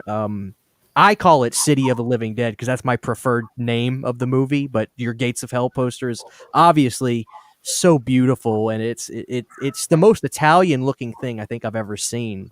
One way or the other. And my last one, I'm a big fan of the metaphorical posters. When you look at the poster, it's a metaphor for what the movie is. And for better or for worse, I know the movie is not great, but actually two of them. I love Halloween 3's poster because you've got it's the season of the witch, and you've got the silhouette of the three kids, right? And then you see this ghastly witch in the sky, and it's the season. And on the other side of that, a great metaphorical poster is Jason Takes Manhattan's poster. Not the I Love New York, but Jason taking Manhattan over the city. It's gorgeous, and it just makes you want to watch the film. So I love posters, and I don't necessarily think it's a dying art because there are still some great posters. I'm obviously not a fan of the Scream. Everybody, let's take a picture. Put it on. That does nothing for me. I love artists, and one of the things I love about the Nightmare franchise, I don't know if the guy did Freddy's Dead, but the same guy did the 1, 2, 3, 4, 5, and there's this uniform look to them all, and they're gorgeous posters. I love that. So, what is everybody's? Which poster is your favorite? What's some of the artwork that just when you think of the movie, the posters, what comes to mind before anything else for you?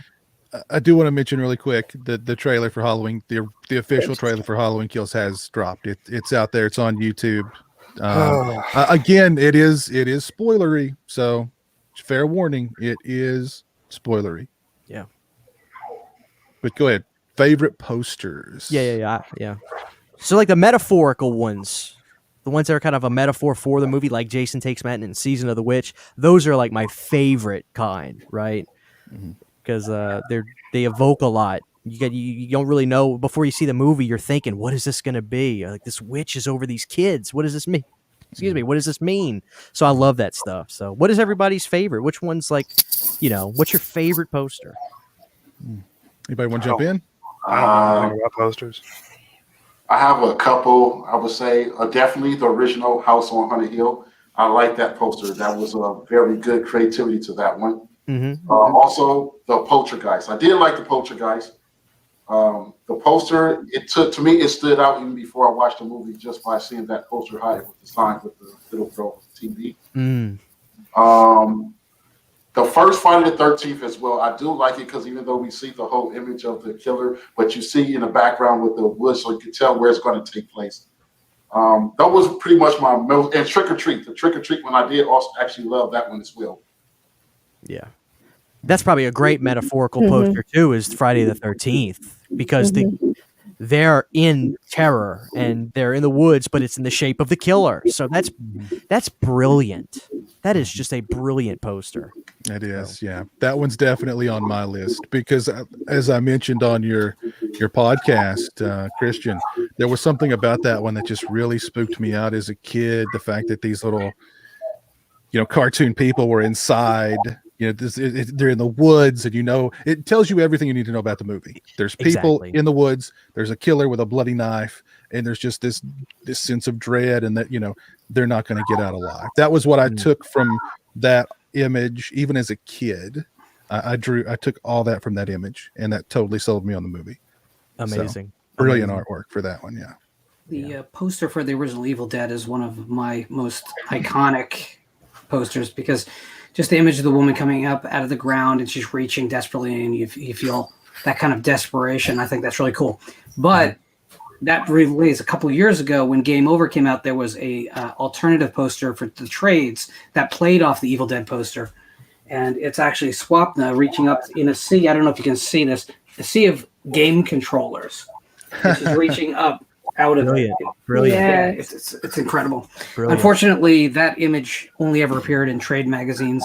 They never actually made posters. So that's cool. Some of my very favorite Oh, I'm sorry. Go ahead, Lorna. I didn't know if you. No. I'm gonna derail it. So you go.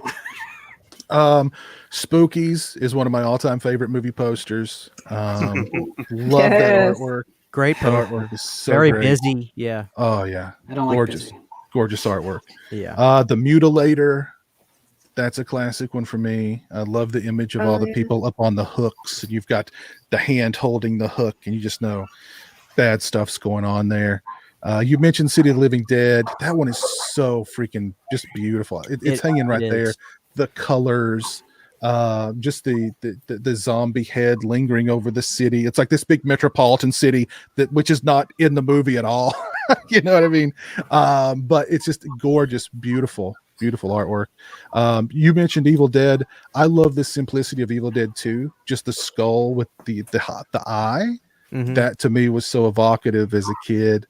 And of course, Friday the 13th. Those would be, just off the top of my head, my favorite movie posters. Great ones. But you mentioned several that would be right up there too. Maniac. That you just look at that poster and you're in for grimy, nasty, bloody. It tells you everything you need to know right there.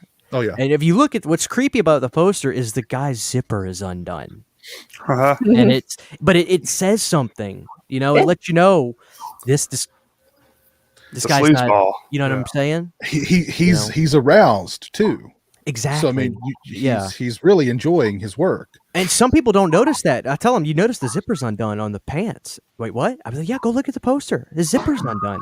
And that's not an accident, obviously, because it was a painting, Mm-hmm, mm-hmm. But one quick thing I'll say before everybody goes again. I always tell people I feel sorry for you that your favorite movie is not my favorite movie, because Return of the Living Dead literally has everything from being an amazing movie, great soundtrack, and that poster as well.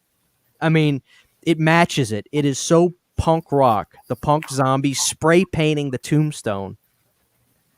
Yeah. I mean, I get a smile every time I look at the poster. I just love it. I think part 2 is pretty iconic too. That's what I was going to say. The tornado is great. Mm-hmm, mm-hmm. My wife was like, Christian, you need to get that tattooed on you. I was like, well, I'm getting part 1 tattooed on me, but that is a good idea. But I love the tornado. It's actually the back wallpaper on my phone because I just love it so much. Great stuff. Yeah.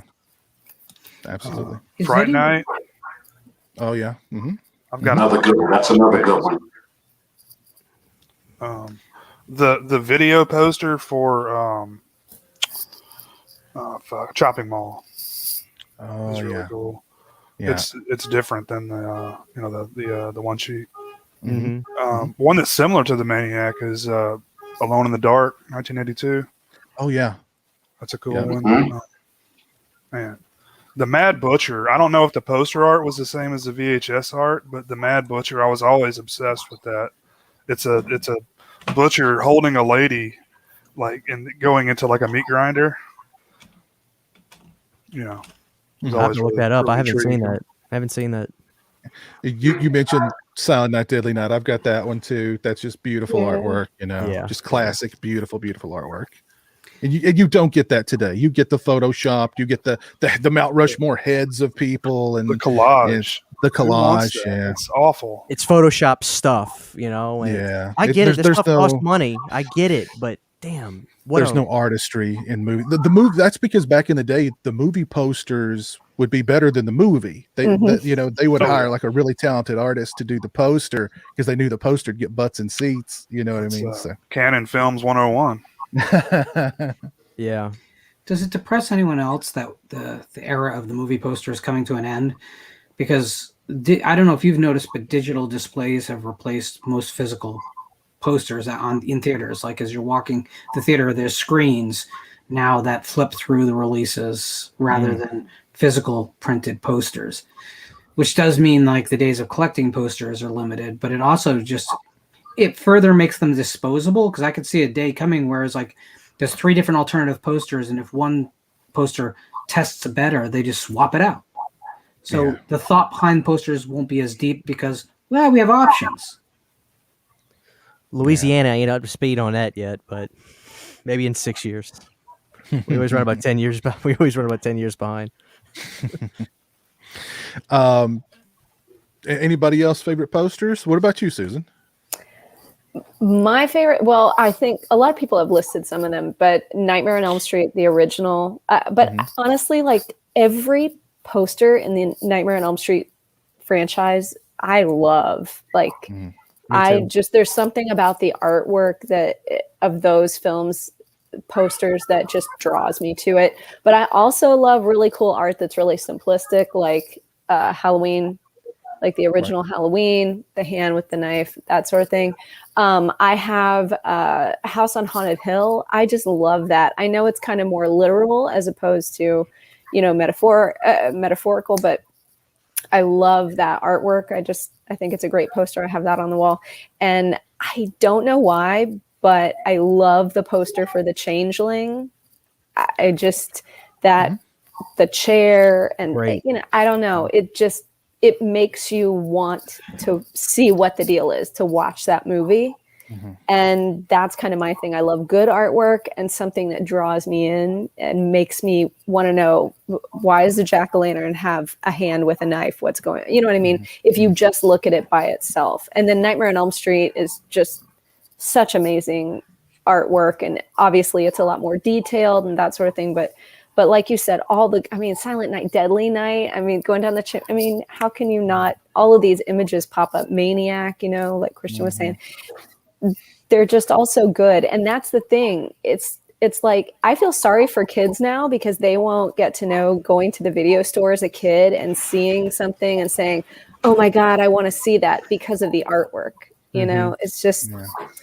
You know, I think that's why, like, I love Fright Rags so much, is because these artists, I've got Halloween 2018 shirt on now, but the artists that work for a lot of the horror shirt companies, there are others as well, but it kind of brings back that kind of, you know, artistic energy to the films and representing them in that kind of way, you know, that's a little bit more imaginative. Even the fonts back there, like I'm wearing my shirt is just the logo of Return of the Living Dead 2, but I loved the font, so I was like, I gotta have that shirt. Stuff like that, even, you know. You mentioned you did mention Jaws, didn't you, Christian? And Jaws 2, even with the girls skiing and the sharks. Jaws 2 is a better poster. Oh man, that one's scarier because that shark's pissed. I like the Jaws 2 poster. That's just like, it's just the ocean at like sunset. So the ocean is red like blood, and you've just got the one fin coming out of the water. The advanced poster, that was awesome. Yeah, man, I missed that stuff. But I will say this, for modern posters, I think the last poster that really captured the movie was Session 9. Because immediately upon seeing that poster, you're like, I know what that movie's going to look and feel like. And it's right. So I think you could use all the modern art techniques to create great posters. You just got to be a good artist. But the other problem is that a lot of times the contracts with the actors get very specific about how large their name has to be compared to the title of the film, and if there's people displayed on the posters who has to be largest. It gets petty. Right. So like business has gotten even into the posters. It's a shame. Like Hereditary, they ought to be ashamed of themselves for that poster. That is garbage. It's 2 heads. you could have done some with all the satanic stuff in the movie, and you could have done some beautiful stuff. And there is fan art out there that does it pretty well. And God bless the fans, because they're making posters. Justin Osborne and you boys from the Cavity Colors. Osborne's my man. He's my favorite artist, by the way. But at least we got that going on. But that Hereditary, I didn't buy the movie the first time I saw it because what the hell is that? I don't know. That's boring. That's terrible. I'd forgotten what that looked like. Yeah, come on, guys. So the Region B Blu-ray release is so much better. It has a great cover. I'm sure. But you compared to the less than $10 you're going to play for the domestic release for art, that's not going to happen. Yeah. What I was going to say about the first Jaws poster is the first time I saw it evoked the same kind of feeling that the Friday the 13th poster. Like, here's this little woman swimming on the surface, and here's this big giant thing with really big teeth coming up to it, and it's not just going to give her a nosy. It's gonna, you know what I mean? That one also really was very evocative to me as a kid too, and I love that poster art. Somebody in the chat, I tried to go back and find it. They wanted to know what our thoughts were on Pinhead being a woman in this, whatever this next Hellraiser thing's going to be. And I actually think I think it could be a good thing if it's an androgynous person, because Pinhead, or the lead Cenobite in the novella, is described as being androgynous. It has, when it speaks, it's sort of a combination of a male and female voice. It's like two voices coming out. That I think could be very interesting if they hired a woman to play Pinhead, and then they really went the androgynous route with it. I don't think they'd do that, but I think that would be really cool, actually. Let's be honest. Is there anything that Hellraiser can do at this point that would disappoint us? Hasn't the series just beat us senseless to the point whereas if the movie is coherent and made by professionals, we win compared to most of the sequels? I think the gender of the main bad at this point doesn't even matter. You've seen the recent films, right? Come on. Right. Well, and Horrorholic says the Hell Priestess statue, they're not going that route. Let me tell you, they won't go that route with the female Pinhead. Not going to happen. Yeah, go for it, guys. What the hell? Why would I care what they do with Hellraiser at this point? They tried another guy doing it. They did a great value version. It didn't pan out very well. We've taken the bastard to space. We've taken the bastard online. We've taken the bastard out of the film damn near, and he just shows up for 5 seconds, and they slapped the title Hellraiser on it. So the series should never have been about Pinhead. The series should never have been about Pinhead. Yeah. They made an icon out of a secondary character, and the second film even tried to fix that mistake. But then, of course, who's on the poster? So that's what it comes down to. But honestly, what they should do at this point is just do what we've all been waiting for and expecting, and cross it over with the Children of the Corn series and make the ultimate disaster of a film. Amen. I want to see Pinhead and Malachi duke it out. Oh, absolutely, and literally duke it out, just fight. Yeah, but it shouldn't be even a well choreographed fight. It should be just like a fight in real life where two guys just grab a hold of each other and kind of struggle a little bit and make noises. Yeah, exactly. And then I want to see Isaac run in and start throwing haymakers up toward Pinhead's. I want to see Pinhead ride a T-Rex. Sweet. Now, that would be could cool. Happen. That would be cool. Piz, I don't want to be like the high and mighty guy about this. I'm thinking about it. Whoever, for me, when I think of Hellraiser, I think of the second movie because that's my favorite one. I think of torture. I think of absolute brutal looking scenes, bodies with no skin on it and stuff. That's Hellraiser. Doesn't matter who's playing Pinhead. That is a problem, I think. And I don't mean to sound holier than thou because Doug Bradley is an icon. There's no denying it. He is. But that's what I think we should be more focused on. Is getting back to when I think of Hellraiser, before I saw the movies, the images in my mind. This is the only time this has ever happened, Piz, that I can recall. Before I watched the movies, when I heard the term Hellraiser and what I pictured in my head, the second movie actually matched what I had in my head, because it's hard to watch still till this day. That dude just cutting himself, losing his mind. Oh God, that's what I think we should be hoping for. You know what I mean? Like, let's get the K and B guys to put Nicotero to work or something on this Hellraiser or something like that. That's what I want to see. Let be a woman. It could be Goldust. I know that's what Jay wants. I don't care who plays Pinhead. Get him, Jay. I'd go with Goldust. I'd be fine with that. I think the second film proved it too, because Channard is a better villain in that second film than Pinhead ever was.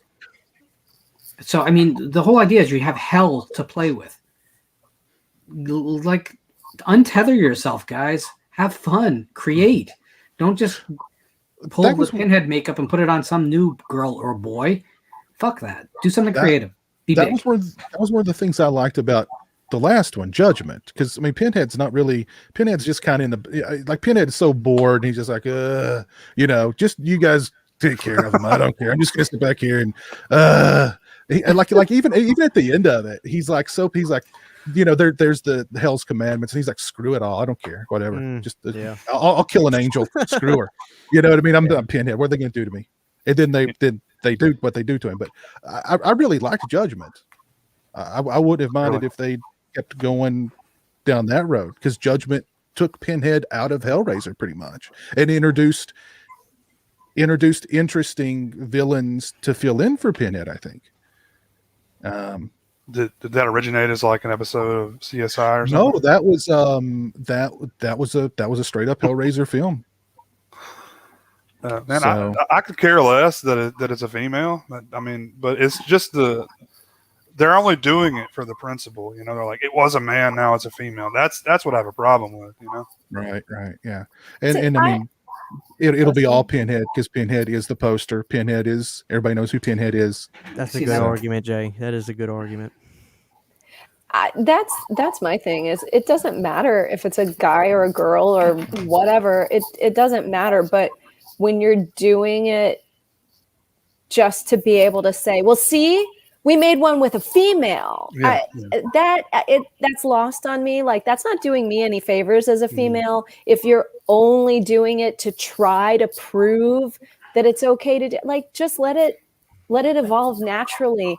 And if it works for it to be a woman or whatever, in the same way that a lot of movie roles were written for a certain type of person, and then the opposite sex or a different hair color, I mean, whatever the case may be, comes in and nails it, and they're like, you know what, let's take it this way now. Just let it happen organically. Stop just trying to like prove a point and tick a box and say, see, we did this, because that's not, I don't know, that's what annoys me. If you just thought, hey, you know what, let's just try this, fine. But lately it seems like there's just such a, we want to prove, but that's just, it's kind of like just spouting it off, versus actions. It's kind of I kind of take that and receive it the same way, as in they're just shifting all of this stuff out to say, okay, now we've got a woman that does this role and this role and this role. Just let it happen naturally. Stop, just be open to it. That's all I ask. Just be open to inclusivity of female for male role, male for female role, whatever the case may be. Susan, let me fix this for you. Right? Mm-hmm. Next Hellraiser film, Christy has become the Hell Priest. You're done. You made a female. It makes sense in canon, and all the fans would accept it. Perfect. I agree. And they did that in the comic books. Oh, I didn't know. Yeah. Someone out there is thinking. They did that in the comics. So. And that works, because it's no longer just saying, like you're saying, hey, let's put away. We're taking a beloved character. Yeah. Yes. And using the mythos. Yeah. I mean, that's the thing. Any of this stuff, I'm actually very, very much into inclusivity. I just don't like agenda-driven decisions. I like things to be allowed to come from an artistic side. Right. So, and you don't have to give up one for the other. You can say, okay, we want to make this a woman behind doors in a boardroom. But then you hire a writer and say, find a way to do this that makes sense, that enhances the series, like, because that's what you should want from every aspect of a creative thing, right? But instead it seems like they're like, no, the change is the point. And everyone groans at the same time, because no matter where you fall on the issue, because if you think that's a great idea, you're probably not a person who actually watches these movies, right? And but if it was just simply a well-written film that did that, or even the blonde girl, I'm sorry, I don't remember the character's name from the second film, she could become the new Hell Priest. It's not quite as poignant, but you'd buy it, right? That's my point. Right. You can like hire real writers, Hollywood. Get on that, and then don't cripple them, because I think there's a lot of great people working in Hollywood as writers, but the problem is they all have the David Chao story, which is they all want to work with you, and then they all don't want to put a word that you wrote on a page on a screen.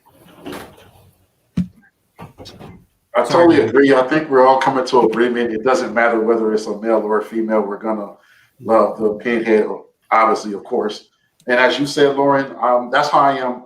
I don't really like when they do a lot of the agenda attack things. Just as long as you have that creativity to it and that uniqueness to it, that's all I care about. It doesn't matter. Just make sure you're not just passing off agendas, because we see in a lot of things now, a lot of movies on even television shows, they're starting to do that. Like some of the shows where it was maybe had male main characters, now they're incorporating the female main characters. Like, hey, check out the females do the job now. Like, that's not necessary.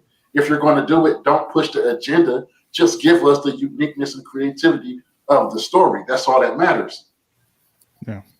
And speaking as a female, to me, that's the whole point. The whole point is that this is organic and that it's something that people aren't pointedly saying it has to be like this in this box, that it's just open and let's be creative. But like Lauren said, but also make it make sense. Don't just say, well, now we have to do this. You know, just everything should flow naturally. And it just seems like, I don't know why they find that so hard to do. I always feel like whenever this conversation comes up, somewhere Kate Beckinsale is just crossing her arms going, I did this before anyone was talking about it. And it wasn't a big deal. What's the issue? Yeah. You know, I mean, there's a right way and wrong way to build archetypes, and forcing them never works. You'll never get your female Indiana Jones by calling her Tomb Raider. Won't work. Promise you. I'm going to have to end this stream because I keep looking at Stingray's background and I'm turning into the archetypal hungry fat guy. I really want like a, you know, the Noid, an Italian sandwich from Domino's, but it's way too late for one of those. Then you mean the Noid? The Noid was definitely from Jersey. There's no way. Avoid the Noid. I love the Noid. The Noid. Aren't they bringing the Noid back? You guys, I think they are. Cool. They brought him back. I thought I saw but the now Noid mentioned. I thought I saw the Noid mentioned in a commercial for Domino's the other day. He was. He's doing commercials. This Noid commercials. That's funny. The Noid is back. Awesome. Get it. 7-Up dots, are they coming back too? Spot, yeah. I wish they'd bring the California raisins back. Yeah, hell yeah. Come on. they're coming. They're coming. They can't license the song anymore. It's too expensive. They're screwed. Oh, geez. Well, let's go ahead and call it a show there. We've had a very interesting discussion tonight. Covered a great many things tonight. The Halloween trailer, which has officially dropped now. Again, it's very spoilery, so be warned. But we talked about the new Candyman trailer. We talked about Indiana Jones 5. We covered a lot of bases tonight. So it's been a fun show. Mm-hmm. But let me do some shout outs here before we call tonight. Shout out to Mike, the Real Fifth Beetle. Thank you for the £5 super chat. And Nico, thank you, sir, for the $10 super chat. Very kind of you. Let's see who's still with us here. Let me give you, let's do an update on our Halloween Kills trailer poll. 99 votes. Wow. 71% give it a thumbs up. Wow. So you're letting me down, people. My confidence level bar is just dropping. I thought it was. I'm with them. I thought it was a good trailer. So I'd have to vote the thumbs up too. But I thought it was a good trailer. Let's see who's still with us tonight. Who is still here with us tonight? We got the Daily Ghost, Entertainment Wizard. There's Nico, E Boogie, Media Dude 95, Keith, Captain Halloween, Sean McManus, Lobkey Vision Films. There's Steak Sauce out in the chat. Scott S, Horror Holic, Brian the Scarecrow, Aiden Vavra, Big Crack Rock.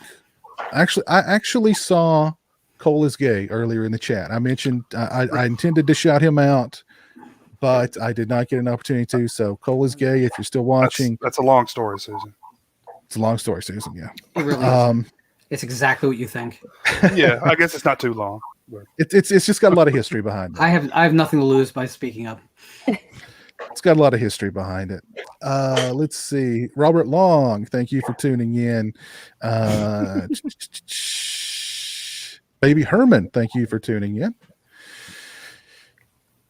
And Corey Fisher, thank you for tuning in. So, all right, cool. Susan, always a pleasure to have you on the show. Thank you very much. Thank you. Thank you for having me. It's always so much fun. I had a blast. And I'm glad I got to say hi to everybody in the chat this time, too. I'm glad I figured that out. So thank you again for having me. Thanks, everybody. Yeah, always a pleasure. Christian, thank you for hanging out tonight. Absolutely, man. It's always a pleasure. Always a pleasure. Stingray, next time, come to us from a less appetizing location. Will do. Fun as always. Thanks for having me on. Lauren or Theo, thank you. Hey, I have Gary A. Braunbeck on my channel tomorrow night, one of the living masters of horror literature. This is a great opportunity for any of you who are readers to scream out a question at Gary, because it's a really, really rare opportunity. I have a community stream on the 29th, and if you are in the greater Louisville area from the 9th to the 11th, I'll be a guest at the Imaginarium convention. So come on in, and it's a cheap door. I think it's like, I shouldn't say it. I think it's like $25 or $30 or something to get in. So you have no excuses. If you're in the area, come visit me. Yeah. And MJ, thank you for joining us tonight, making your first of what I'm sure will be many appearances. Oh, no problem. I want to thank you guys. I'm glad to be on the show. Tell us what's going on over on your channel. I have some live streams coming up in July. We'll be busy. I have multiple projects that I'm going to be putting out. We're going to be doing a little bit of talking about the majority. I want to pertain to the Indy and the Canadian films, how they have had an impact on the horror genre. That's what I want to talk about as well. Also, I want to be kind of going about why the horror genre, I think it would be arguably the #1 best genre out of all genres. But I also have a podcast. My podcast has already been up. It's still in construction right now, so that's going to be going too. So you guys will be able to check out the podcast for anyone that's interested in that as well. And on the podcast, I will be you will get an audio version of me actually doing is what you guys see the visual, but also I will be doing short storytelling segments as well. All right, very cool. Very cool. Awesome. Christian, tell us real quick what's going on over in your channel.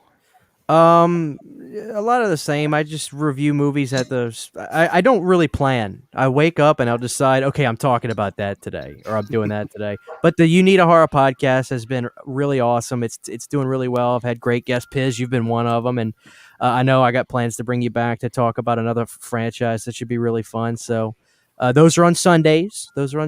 So just expect the unexpected, but expect podcast episodes on Sundays. There we go. What about you, Stingray? What's going on your plethora of channels? Check out my merch store. I got some new stuff I just added, and I got commentaries Wednesday nights at midnight Eastern, and then hopefully some other stuff coming as well. Okay, Susan, any movement over on your channel? Well, look, you guys, we've been through this, right? YouTube broke my heart. We could go on. I could get the tissues. We could do that whole thing. But honestly, and then I said, you know what? I'm going to come back. And then I'm like, no, I'm not ready for all the hate. But you know what? This trailer just dropped. So now I'm going to have to be forced to come out of my shell, because I got a lot to say about this Halloween Kills trailer. So I'm holding myself accountable right now. I am putting up at the very least, a trailer reaction. And talking about it and discussing it. So anybody who wants to drop their feelings about the Halloween Kills trailer, I will try to have that up within the next couple of days because I want to talk. Sweet. All right. So expect that on Susan's channel in the very near future. I have got William Lustig on my channel on the 30th, beginning at 9 p.m. Eastern Standard Time. So mark your calendars for that. That's going to be a lot of fun. A lot to talk to Mr. Lustig about, his great film career.